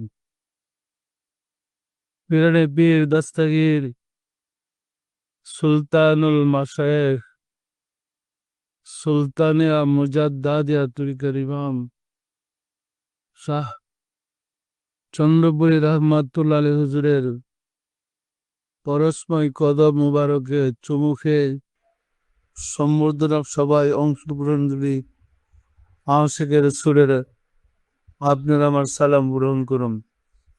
আসসালামু আলাইকুম ওয়া রাহমাতুল্লাহি ওয়া বারাকাতুহু। সম্মানিত আশিকের সুরেরাম, আজ প্রায় 1 মাস হতে চলেছে প্রতিদিন বাংলাদেশের বিভিন্ন জেলা থেকে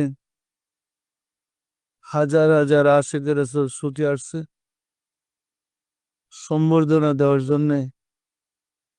আসলে কি আপনারা চাঁদে কিছু দেখেছেন? কি দেখেছেন? অন্য কোনো মানুষকে দেখেছেন? বুঝলেন কেমন আমি যে এখানে? তা আমাদের চাঁদে দেখার কি কারণ?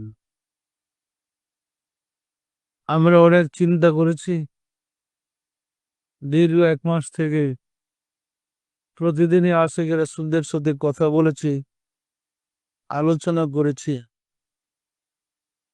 অতীতে কোনো মহামানবকে চাঁদে দেখা গেছে এমন কোনো ঘটনা আমরা কোরআন হাদিস বা কোন নির্ভরযোগ্য কিতাবে প্রমাণ পাইনি। যেহেতু ঘটনা নতুন, আমাদেরকে ভিন্নভাবে চিন্তা করতে হচ্ছে যে আসলে ঘটনা। ফলে যারা সম্বর্ধনায় অংশগ্রহণ করেছে সবার সাথে আমি জানতে চাই আসলে কাকে দেখেছে। বাবাজি, কি আমার আবার চাঁদে চলে যেতে হবে? কি বলে? সম্মানিত আশিকের রাসূলেরা, আল্লাহর দিদারের উপরে 89 সালে যখন আমরা আল্লাহ কোন পথে কিতাব লিখি, যে কিতাব লিখে আমার বিরুদ্ধে কোর্টে কেস হয়েছিল, আল্লাহ কোন পথে, ওই কিতাবের মাঝে আমরা রাসূলের একটা হাদিস লিপিবদ্ধ করেছিলাম। হযরত রাসূল সাল্লাল্লাহু আলাইহি ওয়াসাল্লাম ফরমান, শীঘ্রই তোমরা তোমাদের প্রভুকে পূর্ণিমার চাঁদের চেয়ে আরো উজ্জ্বলতর দেখতে পাবে। আমরা দলিল দিয়েছিলাম দুনিয়াতে আল্লাহকে দেখা যায়। আল্লাহকে দেখার দলিল হিসেবে এই হাদিসটা বর্ণনা করেছিলাম। শীঘ্রই তোমরা তোমাদের প্রভুকে আকাশে পূর্ণিমার চাঁদের চেয়ে আরো উজ্জ্বলতর দেখতে পাবে। আসলে হাদিসটা লিখেছিলাম আল্লাহকে দেখা যায় প্রমাণ করার জন্য। এখন যে এই হাদিস আমাদের জীবনে আমরা বাস্তবে দেখতে পাবো, এই সালে কিন্তু লেখে নেই।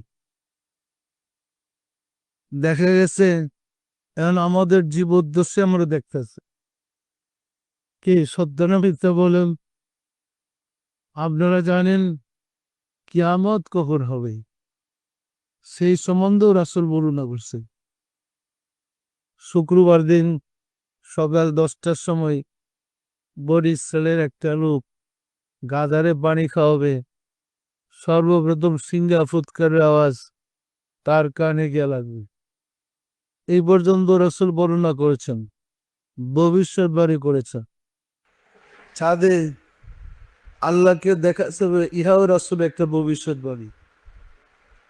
ঘটনা হচ্ছে সৃষ্টির শুরু থেকেই মহান আল্লাহ তাবারক ওয়া তাআলা তার পরিচয় জানার জন্যে, তার সাথে বান্দার সাথে পরিচয় ঘটায় দেওয়ার জন্যে যুগে যুগে অসংখ্য নবী, অসংখ্য রাসূল প্রেরণ করছেন। প্রত্যেক নবী, প্রত্যেক রাসূল এসে বলেছে আল্লাহ একজন আছে। বলছে না বলে নাই? প্রত্যেক নবী রাসূল বলেছে।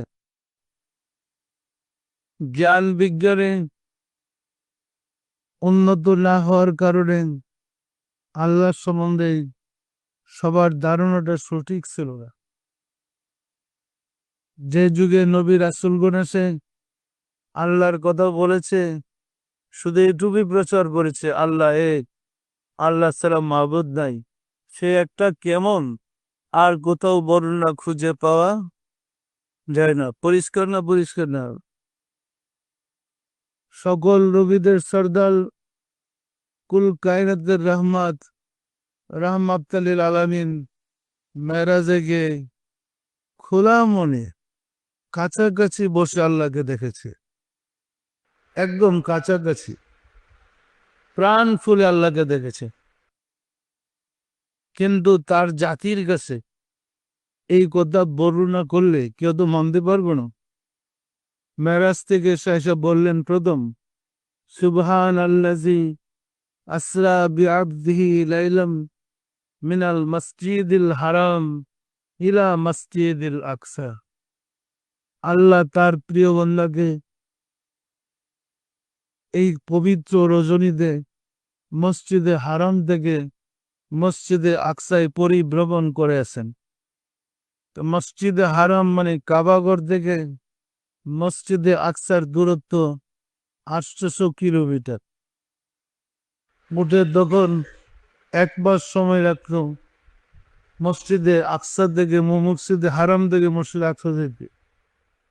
যখন বলছেন এক রাত্রিতে আমি মসজিদে হারাম থেকে মসজিদে আকসায় গিয়েছি, হইসলে গিয়েছে, অসম্ভব ব্যাপার। ওটা তো সম্ভব না, এক মাস লাগে। তখন অধিকাংশ সাহাবারই ইমান গেছে নষ্ট হয়ে, সুইটা গেছে আবু বক্করের কাছে। হে আবু বক্কর, এখনো বলবেন রাসূল সত্যবাদী? দেখেন মুসলমানদের অবস্থাটা কি। কেন, কি হয়েছে? রাসূল বলতেছে ওনাদের মসজিদ আকসায় গেছিলেন, মেরাজ গেছিলেন, কত সভ্যতা। আবু বকর সুইডে আসলেন রাসূলের কাছে, জানতে চাইলেন। আল্লাহ রাসূল বয়ান করলেন। হযরত আবু বকর সিদ্দিক বললেন, সাদ্দাকতা ইয়া রাসূলুল্লাহ, আপনি যা বলেছেন সত্যিই বলেছেন। বলার সাথে সাথে রাসূল কেঁদে ফেললেন। এমন একটা বিপদে পড়েছে, তার উম্মতে ছুটে যেতেছে মেরাজের কথা বলে। তখন রাসূল কেঁদে ফেলেন এবং বলতেছিলেন, আনতা সিদ্দিক, তুমি সত্যবাদী। পরিষ্কার না, পরিষ্কার না? এইটুকু বলে যদি ইমান নষ্ট হয়ে যায়, তখন আল্লাহর পরিচয় জাতির কাছে তুলে দেওয়া সহজ না কঠিন বলেন তো? রাসূলের জমানার মানুষের জ্ঞান বিজ্ঞানের যে অবস্থা ছিল, বর্তমান বিশ্বের মানুষ কি জ্ঞান বিজ্ঞানে ওই রকম? কিরকম পার্থক্য? আসমান আর জমিন হবে, কি বলেন? আসমান আর জমিন পার্থক্য হবে না, হবে না? দেখেন ওই জমানায় বিদ্যুৎ ছিল না, ওই জমানায় কি জানে গাড়ি ঘোড়া ছিল না, একমাত্র মরুর জাহাজ ছিল উট। ওই জমানায় পায়ে হেঁটে চলতে হয়েছে। এরপরে কত যানবাহন আবিষ্কার হয়েছে, এরপরে বিমান আবিষ্কার হয়েছে, রকেট আবিষ্কার হয়েছে, মানুষ গ্রহ থেকে গ্রহান্তরে চলে যাচ্ছে। এই যুগের মানুষ ওই যুগের মানুষের কাছে আল্লাহর পরিচয় তুলে ধরলে এরা কি আল্লাহকে বিশ্বাস করতে পারতো? মেরাজের কথা শুনে তো হাত ছড়ে। আর আল্লাহর কথা বর্ণনা করবেন কিভাবে? পরিষ্কার না, পরিষ্কার না? তবে হুজুর বলেছেন শীঘ্রই তোমরা পূর্ণিমার চাঁদের চেয়ে আরো উজ্জ্বলতর প্রভুকে দেখতে পাবে। কথা তো বলে গেছি, যেমন বলে গেছে কিয়ামত হবে এইরকম পূর্ণিমার চাঁদের মতো, তার চেয়ে আরো উজ্জ্বল আল্লাহকে দেখা যাবে, এই কথা বলছে। পরিষ্কার না, পরিষ্কার না? রাসূল ছিলেন সমস্ত নবী, সমস্ত রাসূলদের শেষ নবী। রাসূলের পরে কিয়ামত পর্যন্ত আর কোন নবী হবে না। হবে নাকি? তাহলে কিয়ামত পর্যন্ত উম্মতে মুহাম্মাদের আর কি মুক্তি হবে না? হবে না, হবে না? তাহলে এই মুক্তি কে দিবে? কিয়ামত পর্যন্ত উম্মতে মুহাম্মাদের মুক্তির ব্যবস্থা কি হবে? সুতরাং রাসূল শেষ নবী, আর নবী হবেন না। তিনি বিভিন্ন নামে বিভিন্ন বাহনে আরোহণ করে তার উম্মতকে উদ্ধার করবে। পরিষ্কার না, পরিষ্কার না? এই যুগটা রাসূলেরই যুগ। জ্ঞান বিজ্ঞানে মানুষ যত উন্নত হবে, নূরে মুহাম্মাদি তত উন্নত অবস্থায় তার কাছে সত্যতা প্রকাশ করবে। পরিষ্কার না, পরিষ্কার না? আমি কি গুছিয়ে বলতে পারতেছি? তেজপুস লাগবে না যেন। সুতরাং ওই হাদিসটার বাস্তবতাই আপনারা এখন চাঁদে দেখতেছেন। ওই যে বলছেন পূর্ণিমার চাঁদের চেয়ে আরো উজ্জ্বলতর, মানে আরো অধিক উজ্জ্বল আল্লাহকে চাঁদে দেখতে পান কি? তাহলে অন্যান্য মাসের চাঁদ, অন্যান্য চাঁদের চেয়ে এই চাঁদরা উজ্জ্বল কম না বেশি?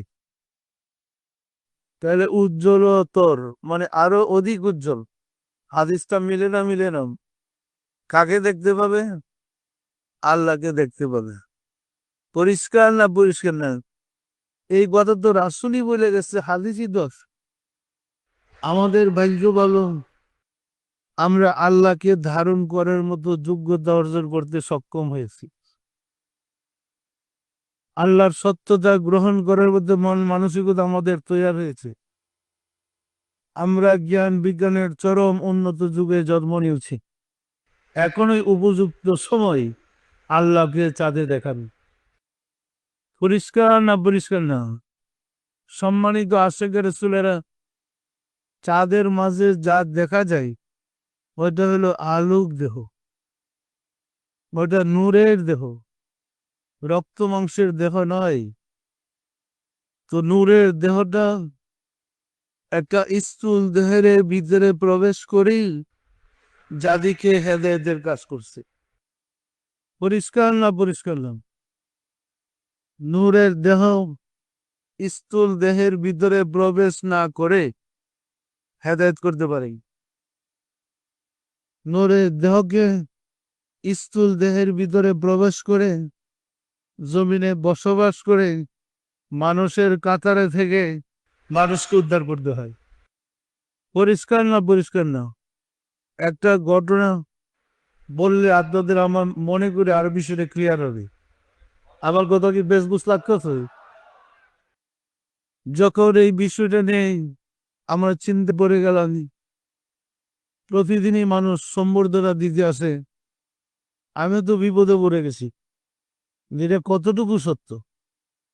আসলে ঘটনা সত্য না যাকে আবেগে বলতেছে, বোঝো না তো? তখন আমি ছোটকাল থেকেই আমার ছেলে মেয়েদেরকে আল্লাহ ও রাসূলের সাথে যোগাযোগের তালিম শিক্ষা দিয়েছি। কোনো জটিল সমস্যা হইলে ওরা মুরাকাবায় বসে আল্লাহর কাছ থেকে, রাসূলের কাছ থেকে সমাধান নিতে পারে। আমি ছোটকাল থেকে তাদের বসায় এই ট্রেনিং গুলা দিয়ে দিছি। ওদেরকে বললাম যে তোমরা রাব্বুল আলামিনকে, হযরত ইব্রাহিম আলাইহিস সালামকে এবং হযরত মুহাম্মদ সাল্লাল্লাহু আলাইহি ওয়াসাল্লামকে জিজ্ঞাসা করো চাঁদের রহস্য কি? পরিষ্কার না পরিষ্কার না? চাঁদের দেখার কারণ কি? তোমরা কুনাদের কাছ থেকে শোনো। ইব্রাহিম ইসলামের কথা বললাম এই কারণেই, মুসলিম জাতির আদি পিতা হযরত ইব্রাহিম আলাইহিস সালাম আর মুমিনদের পিতা হযরত মুহাম্মদ সাল্লাল্লাহু আলাইহি সাল্লাম, দুইজন এবং রাব্বুল আলামিন তিনজনকে জিজ্ঞাসা করো আসলে ঘটনাটা কি। এই যে মানুষ সম্বর্ধনা দেওয়া ছুটে আসছে, মূল ঘটনাটা কি? আমি সত্যটা জানতে চাচ্ছি। পরিষ্কার না পরিষ্কার নয়? তোনারা মোরাকাবায় বসে আজিজি করে জানলেন এবং আমাকে বললেন যা দেখেছে। রাব্বুল আলামিনের কাছে জিজ্ঞাসা করার পরে, অনুরোধ করার পরে রাব্বুল আলামিন বললেন ইব্রাহিম আলাইহিস সালামকে দেখাইয়েন এবং হযরত মুহাম্মদ সাল্লাল্লাহু আলাইহি ওয়াসাল্লাম ওনাদেরকে জিজ্ঞেস করো। উনি সরাসরি বললেন না, বললেন ওনাদের দুইজনকে জিজ্ঞাসা করুন চাঁদে দেখার কারণ কি। এবং অত্যন্ত খুশি দেখলেন, উনি খুব হাসতেছেন। ওনারা হযরত ইব্রাহিম আলাইহিস সালামের কাছে আরজ করলেন এবং কদম মোবারকে জড়ায় ধরে কাঁদতে লাগলেন যে দয়া করে ব্যাখ্যাটা বলেন। অনুরোধ করে বলতে বলতে দেখা গেছে হযরত ইব্রাহিম আলাইহিস সালামের ভিতর থেকে একটা নূর বের হয়ে আল্লাহর ভিতরে ঢুকে গেছে। এখানে ইব্রাহিম আলাইহিস সালাম নাই, উনি অনুপস্থিত হয়ে গেছে। ওনার ভিতর থেকে একটা নূর আল্লাহর ভিতরে ঢুকে গেছে। পরিষ্কার না পরিষ্কার না? এরপরে ওনারা হযরত মুহাম্মদ সাল্লাল্লাহু আলাইহি ওয়াসাল্লামের কাছে আরজ করলেন ইয়া রাসূলুল্লাহ দয়া করে বলেন এর রহস্য কি। দরখাস্ত করার পরে দেখলেন হুজুর পাক সাল্লাল্লাহু আলাইহি ওয়াসাল্লামের ভিতর থেকে একটা নূর বের হয়ে আল্লাহর ভিতরে ঢুকে গেছে। এখন ইব্রাহিম আলাইহিস সালামও নাই, রাসূল সাল্লাল্লাহু আলাইহি ওয়াসাল্লামও নাই, শুধু আল্লাহ একা বসা। পরিষ্কার না পরিষ্কার না? এখন ওনারা রাব্বুল আলামিনের কদম মোবারকে লুটায় পড়ে কান্নাকাটি শুরু করছে। দয়া করে বলেন এর রহস্য কি? কান্নাকাটি করতে করতে দেখেন যে রাব্বুল আলামিন অদৃশ্য হয়ে গেছে। চাঁদের মধ্যে যে রূপটা দেখছেন এই রূপটা বসে দিচ্ছে। পরিষ্কার না পরিষ্কার না? আমার কাছে বলার পরে আমার বুঝতে বাকি রইল না ঘটনাটা কি। ইব্রাহিম ইসলামের ভিতরে যে আল্লাহ ছিলেন, ইব্রাহিম ইসলাম ইন্তেকাল করে পরে সেই আল্লাহর ভিতরে চলে গেছে। পরবর্তীতে সেই আল্লাহ হজরত মোহাম্মদ সাল্লাল্লাহু আলাইহি ওয়াসাল্লামের মাঝে প্রকাশ পাইছে। হজরত মোহাম্মদ সাল্লাল্লাহু আলাইহি ওয়াসাল্লাম ইন্তেকাল করার পরেই ওনার ভিতরের আল্লাহ আবার আল্লাহর ভিতরে চলে গেছে। পরিষ্কার না? পরিষ্কার না? এরপরে সেই আল্লাহ চাঁদে যে রূপে দেখছেন সে রূপে প্রকাশ পাইছে। পরিষ্কার না? পরিষ্কার না? আমি কি গুছাইয়া বলতে পেরেছি? তবে চাঁদের মাঝে যাকে দেখেন উনি আমাদের মহান মালিক প্রভু। উনি নূরের সপ্তাহেই অবস্থান করেছেন। যেহেতু তিনি দেওয়ানবাগির ভিতরে থাকেন, কিন্তু দেওয়ানবাগির রূপে প্রকাশ পেয়েছে। পরিষ্কার না? পরিষ্কার না? আমি দেওয়ানবাগি রক্ত মাংসের লোক, এদের আমার রক্ত মাংসের দেওয়া আছে, কিন্তু আমার ভিতরে যে সত্তা, তিনি তো নূরময় সত্তা, তিনি তো রাব্বুল আলামিন। পরিষ্কার না? পরিষ্কার না? সুতরাং দীর্ঘদিন সাধনার পরে যখন আল্লাহর রূপ আমরা প্রকাশ করেছি, নিরাকার থেকে আকারে এনেছি, এবং কি আকার প্রকাশ করতে গিয়ে আমার বিরুদ্ধে দেশ জুড়ে আন্দোলন হয়েছে জানেন তো আপনারা। আল্লাহর পরিচয় তুলে ধরতে গিয়েই তো আল্লাহ দয়া করে খুশি হইয়া চাঁদে প্রমাণ করে বলছেন, এই যে দেখো কি অবস্থা। আপনারা খুশি হয়েছেন? খুশি হয়েছেন? প্রাণ খুলে রাব্বুল আলামিনকে দেখেন, দেখেন আমাদের কি আল্লাহ দয়া করে এত এহসান করেছেন, এত দয়া করেছেন। অতীতে যত নবী রাসূল মহামানব আল্লাহকে দেখেছি, মুরাকাবার মাধ্যমে দেখেছেন, স্বপ্নে দেখেছে, জাহিরি চোখ দিয়ে কেউ দেখে নাই। দেখেছে নাকি? আমি যখন আল্লাহর রূপ বর্ণনা করতাম, একদিনকার ঘটনা, জাকিরদের সামনে আমি আলোচনা করতেছিলাম আল্লাহকে দেখার ব্যাপারে। আমি বলতেছিলাম যে টেলিভিশনের পর্দায় যেমন আলোক দেহ দেখা যায়, আল্লাহকে ওই রকম দেখা যায়। আমি বলতে চেয়েছিলাম না দেখে সাক্ষী দেওয়া যায় না, চাক্ষুষ দেখা সাক্ষী দিতে হয়। আল্লাহর একত্ববাদের সাক্ষী আপনি না দেখে দিবেন কিভাবে?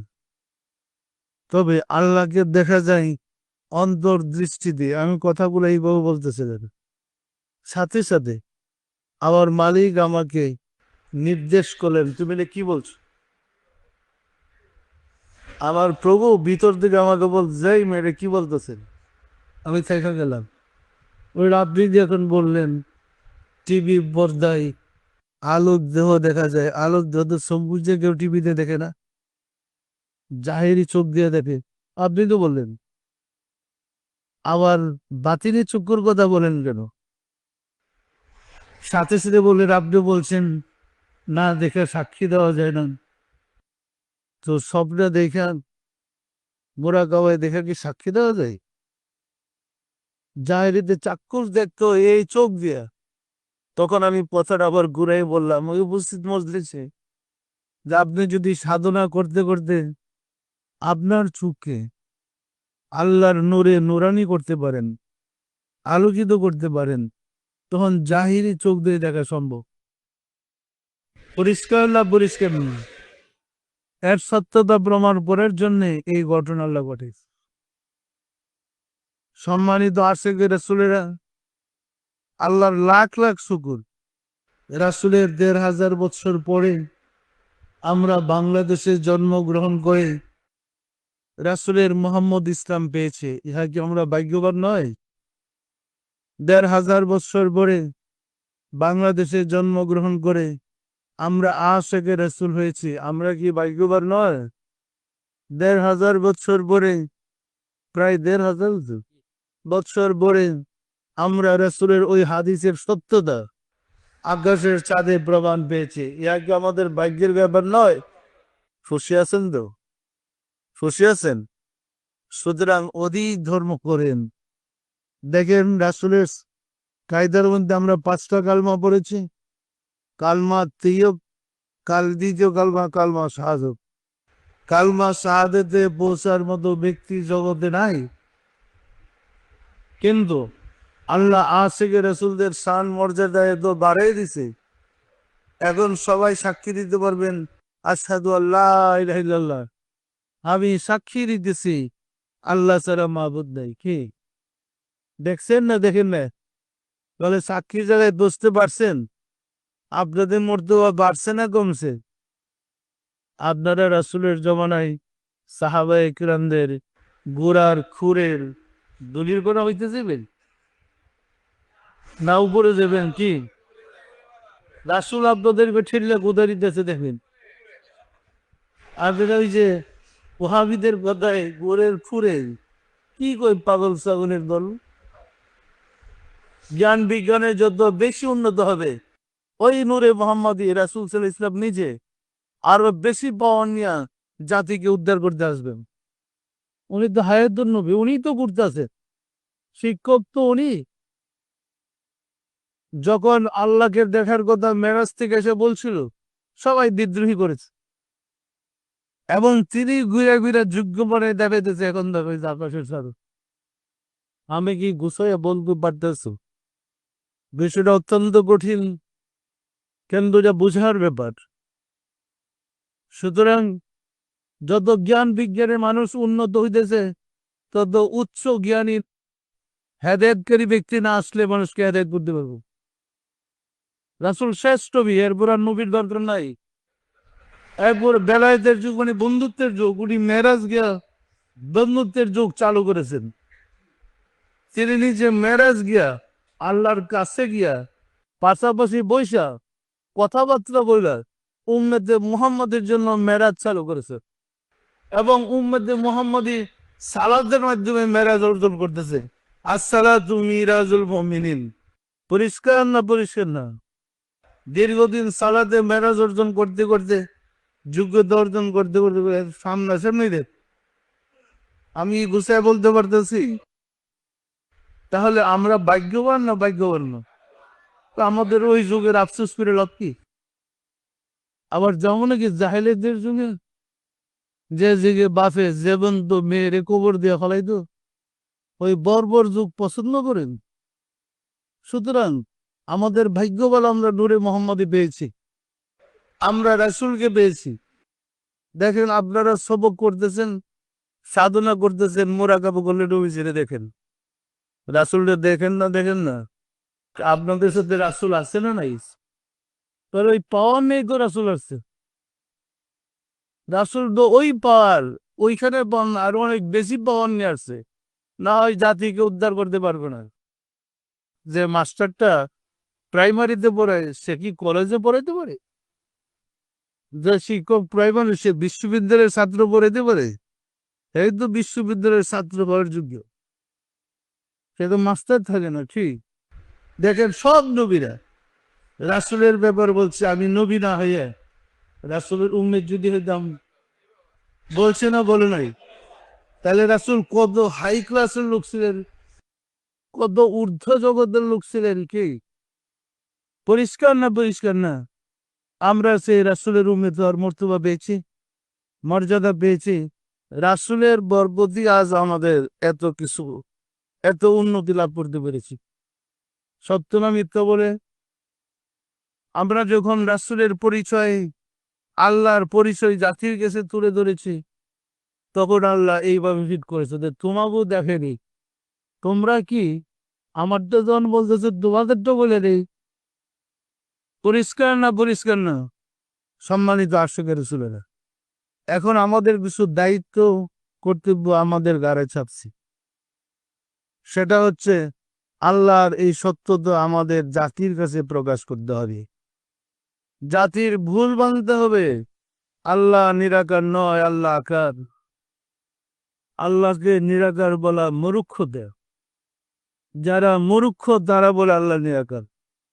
আল্লাহ সৃষ্টির আদিতে এক ছিলেন, এখনো এক আছেন, নিরাকার, কোনোদিন এক হয় না। হায়াত, মওত, রিজিক, দৌলত, ইজ্জত, সম্মান কার হাতে?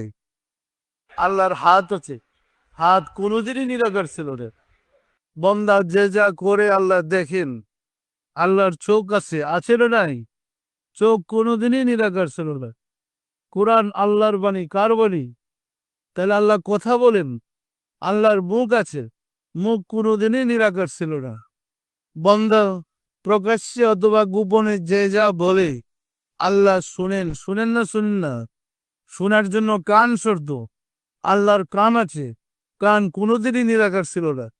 বন্দা আল্লাহর দিকে এক পা গেলে আল্লাহ 10 পা দেয়। বন্দা হাইটা গেলে আল্লাহ দৌড়াইয়া যায়। পরিষ্কার না? পরিষ্কার না? তাহলে আল্লাহর পা আছে, আছে না নাই? তো কবে থেকে আল্লাহ নিরাকার হলো? ওই বুকাদের কাছে নিরাকার ছিল, কারণ আকার বিরুদ্ধ মানতে পারবো না। দেখেন, টেলিভিশন আবিষ্কারের আগে আমরা যদি আল্লাহর পরিচয় তুলে ধরতাম, না তো আরো বেশি বাড়াবার। যখন টিভি আবিষ্কার হয়েছে, হুজুর আপনি না জায়েজ কারবার, আর আমরা দলিল দিলাম যে একজন ব্যক্তি টেলিভিশনে সেন্টারে খবর পড়তেছে, ওই চ্যানেলটাতে যদি কোটি কোটি টিভি অন করেন, প্রত্যেকটা টিভির ভিতরে যে খবর পড়ে তাকে দেখা যায়। আপনাদের পক্ষের একটা শুভ সংবাদ বলল, খুশিতে ব্যাটারে জ্বরে ধরছেন গিয়া, ধরেন তো ধরতে পারেননি। দেখতে গিয়ে টিভিটারে ধরে বেঙ্গালি ধরবে, তার সাথে তো আর কোলাগুলি করতে পারবেন না কি? আমি বলছিলাম এরকম টিভির পর্দায় আল্লাহকে দেখা যায়, কিন্তু ধরা যায় না। আলোক দেহ, স্থূল কিছু নাই। এই যে আলোটা এখানে অন্ধকার দূর করেছে, ধরেন তো? আলো কি ধরা যায়? দেখা যায়, কথা শোনা যায়। ওইরকম হৃদয়ের মাঝে আল্লাহকে দেখা যায়, কথা শোনা যায়, কিন্তু ধরা যায় না। পরিষ্কার না? পরিষ্কার না? অতীতে যত নবী রাসূলদের সাথে, আউলিয়া কিরামদের সাথে আল্লাহ কথা বলেছেন, সব হৃদয় থেকে কথা বলেছে। ভিতরে বৈশাখ কথা বলতেছে কি? এখন না একটু সামনে গিয়ে দেখা রয়েছে, দেখো আমার রূপটা কি। পরিষ্কার না? পরিষ্কার না? আমি কি গোছায় বলতে পেরেছি? দেখেন, আমরা রাসূলের ধর্ম করতাম, আমরা কি রকম বোকা! রাসূলের ধর্ম করতাম, কিন্তু আমরা বলতাম রাসূল গরিব। রাসূল বেশ চড়াইতেন, না খেয়ে পেটে পাথর বাঁধতেন, ইহুদির খেজুরের বাগানে পানি দিতেন। বলছি না? বলি নাই? হুজুর আওয়াজ করে নাই? হুজুর এই ওয়াজ করে নাই? রাসূল ছিল আরবের শাসনকর্তার নাতি, মানে মক্কা শরীফের যিনি বাদশা রাজা ছিলেন, তার নাতি ছিল রাসূল। আচ্ছা, বাদশার নাতি আরেকজনের মেয়ের চড়াইতে দেবে, এটা কি শোভা? এই কথাটা সত্য ছিল? আচ্ছা, বাদশার নাতি না খেয়ে পেটে পাথর বেঁধে রাখবে, এটা কি কথাটা শোভা পায়? এই কথাটা সত্য? এইভাবে 200 বছর বিজাতির গোলামীর সুবাদে ওরা আমাদের ভিতরে আমাদের রাসূলকে হেয়, অপদস্থ, অপমানিত করেছে। পরিষ্কার না? পরিষ্কার নেই? আমরা প্রমাণ করেছি রাসূল দড়ি ছিলেন। আমরা কোরআন থেকে দলিল উপস্থাপন করেছি। ওয়া জাদাকা আ ইলান ফাউনা, হে রাসূল, আমি আপনাকে অসহায় অবস্থায় পেয়েছি। অসহায় মানে জন্মের আগেই পিতা মারা গেছে, জন্মের কিছুদিন পরে মাতা মারা গেছে, অসহায় না? আমি আপনাকে সম্পদশালী করেছি। সম্পদশালী অর্থ কি গরিব? এই কোরআন তো রাসূলের কাছে নাযিল হয়েছে। বলেছে, হে রাসূল, সমস্ত ধনভাণ্ডারের চাবি, আল্লাহর সম্পত্তির সমস্ত ধনভাণ্ডারের চাবি রাসূলের হাতে ছিল। যার হাতে আল্লাহর সমস্ত ধনভাণ্ডারের চাবি, তিনি গরিব, না খেয়ে পেটে পাথর বানছে। সম্মানিত আশিক রাসূলেরা প্রতিদিন রাসূল পাক সাল্লাল্লাহু আলাইহি সাল্লাম 3.5 থেকে 400 লোকের খাবারের ব্যবস্থা করতেন। যিনি লঙ্গরখানায় 3.5 থেকে 400 লোকের খাবার প্রতিদিন দেয়, সে না খেয়ে পেটে পাথর বানছে, কথাটা কি সত্য? রাসূল বিদায়ের হজে নিজে 100 উট কুরবানি করেছেন। যিনি 100 উট কুরবানি করতেছেন, উনি গরিব ছিলেন, কথাটা সত্য?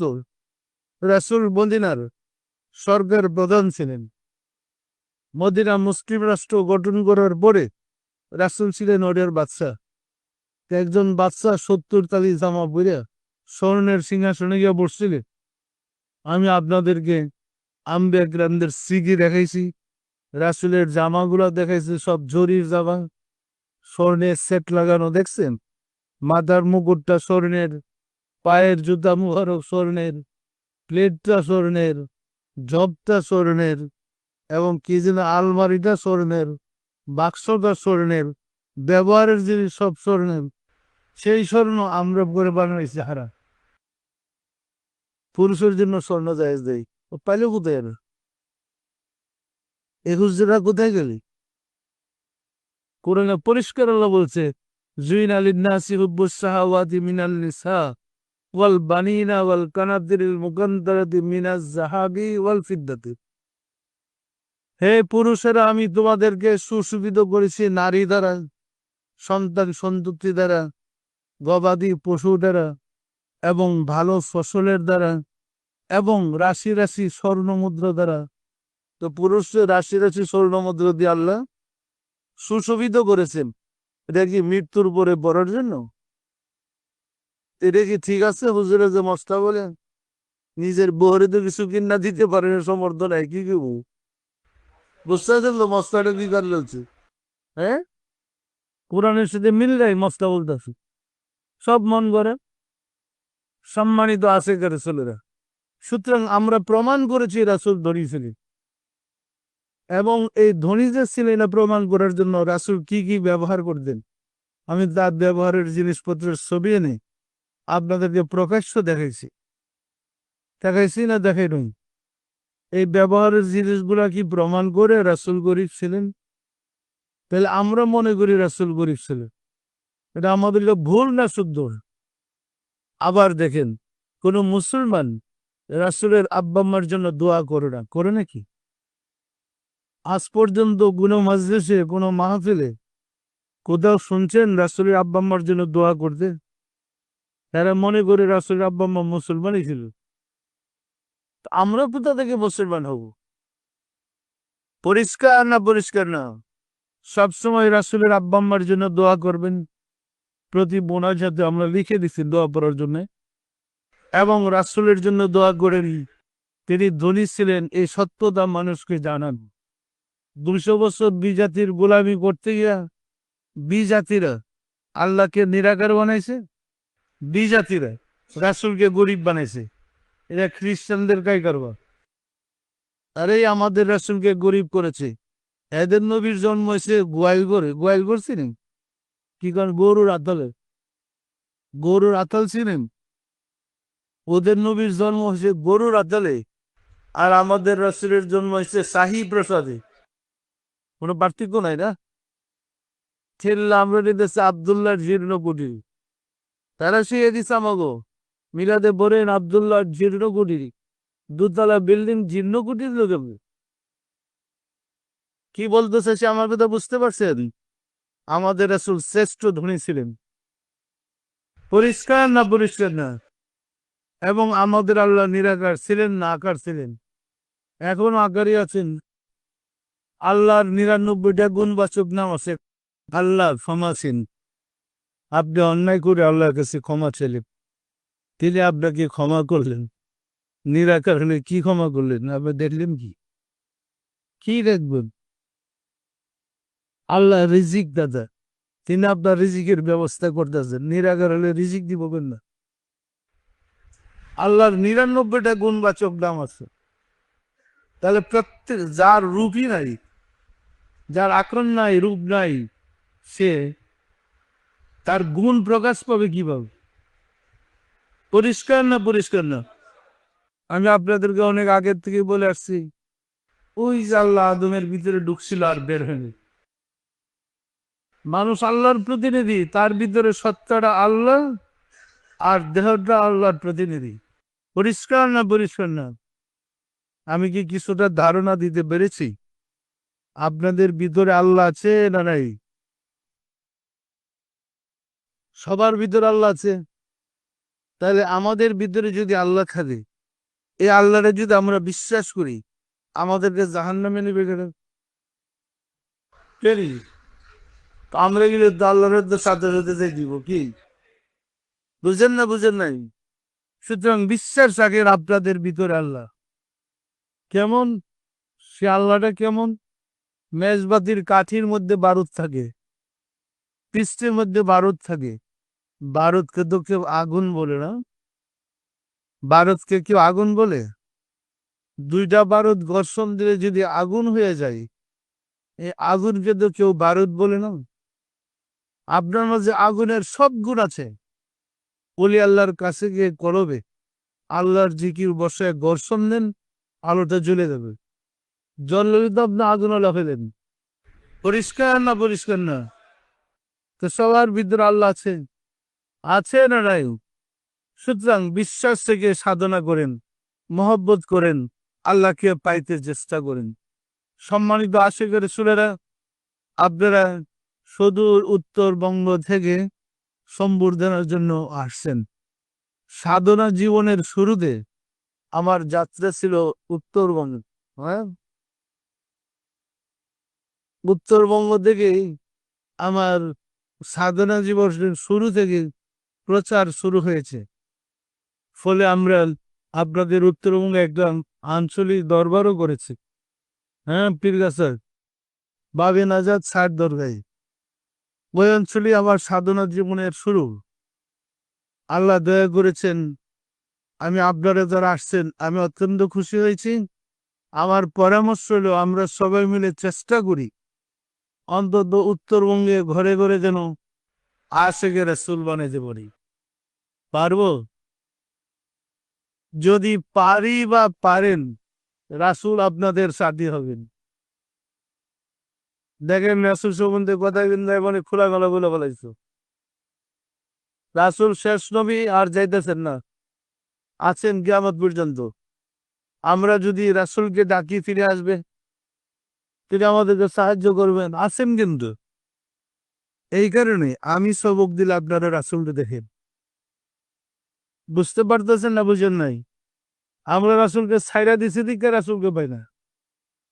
রাসূল আছেন, মহব্বতের সাথে যার যার এলাকায় ঘরে ঘরে আশেকে রাসূল বানান।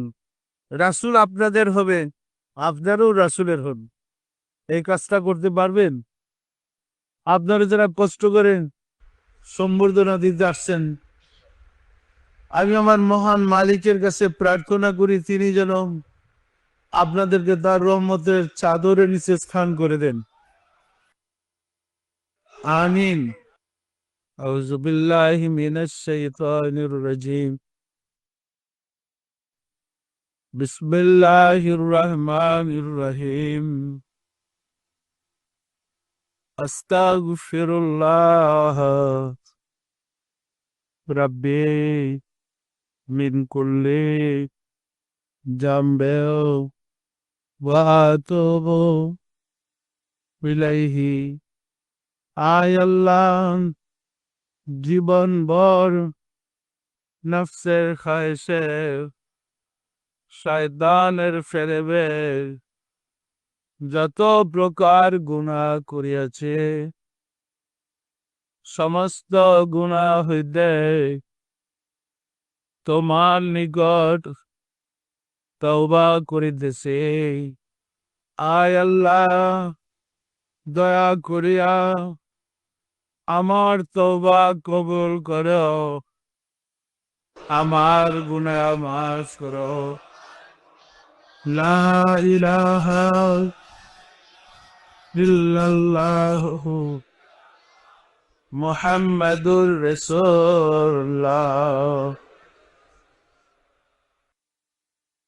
প্রত্যেকেই প্রতিদিন চাঁদের দিকে তাকাবেন, অনেক বেশি বেশি দেখেন। যত বেশি দেখবেন তত বেশি ফায়েজ পাবেন, তত বেশি উপকৃত হবেন।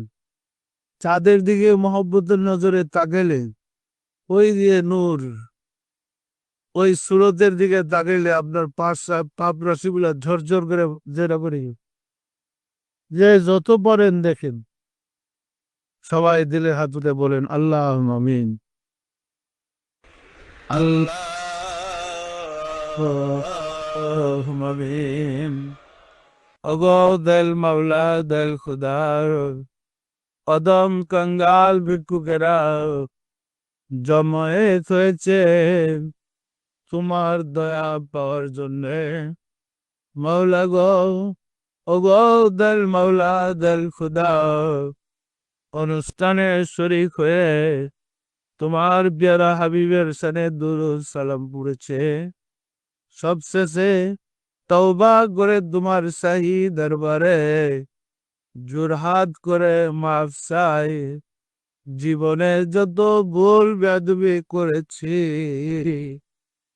দয়া করে মাফ করে দাও, মাফ করে দাও মৌলা। আমাদের ভুল বেয়াদবিকে মাফ করে দাও, আমাদের আবাদত গুলো কবুল করে নাও, এর ফজিলত পৌঁছায় দাও তাজদার মদিনা সরকার দু আলম হযরত মুহাম্মদ মুস্তাফা আহমদ মুস্তাফা সাল্লাল্লাহু আলাইহি ওয়াসাল্লামের হুজুরে সব নজর বসাও রাসূল পাক সাল্লাল্লাহু আলাইহি ওয়াসাল্লামের সম্মানিত পিতামাতা দাদা দাদি নানা নানি الأولاد الأصحاب أزواج المطهرين البيتين خلفاء راشدين دير أبو بكر الصديق شمس بساو خادم جنات ما صدما رضي الله تعالى عنها سيدنا حضرت إمام حسن سيدنا حضرت إمام حسين رضي الله تعالى عنهما যাহারা দিন ইসলামের জন্য কারবালার প্রান্তরে শাহাদাত বরণ করে গেল রে মওলা, দয়া করে তাদের আরওয়াহ পাকের হুজুরে সওয়াব হোসাও। বাবা আদম আলাইহিস সালাতু ওয়াস সালাম হইতে রাসূল সাল্লাল্লাহু আলাইহি ওয়াসাল্লাম পর্যন্ত যত আমগাই গ্রাম দারুল বাকায় তাশরীফ নিয়েছেন, তাদের আরওয়াহ পাকের হুজুরে সওয়াব হোসাও। সামনের বছর মাওলা আমার মুর্শেদ পিরানে পীর দস্তগীর সুলতানুল মশায়েখ সুলতান ইয়া মুজাদ্দাদ ইয়া তুল গরিবাম শাহ চন্দ্রপুরীর মাদুল্লাহ ঘুরে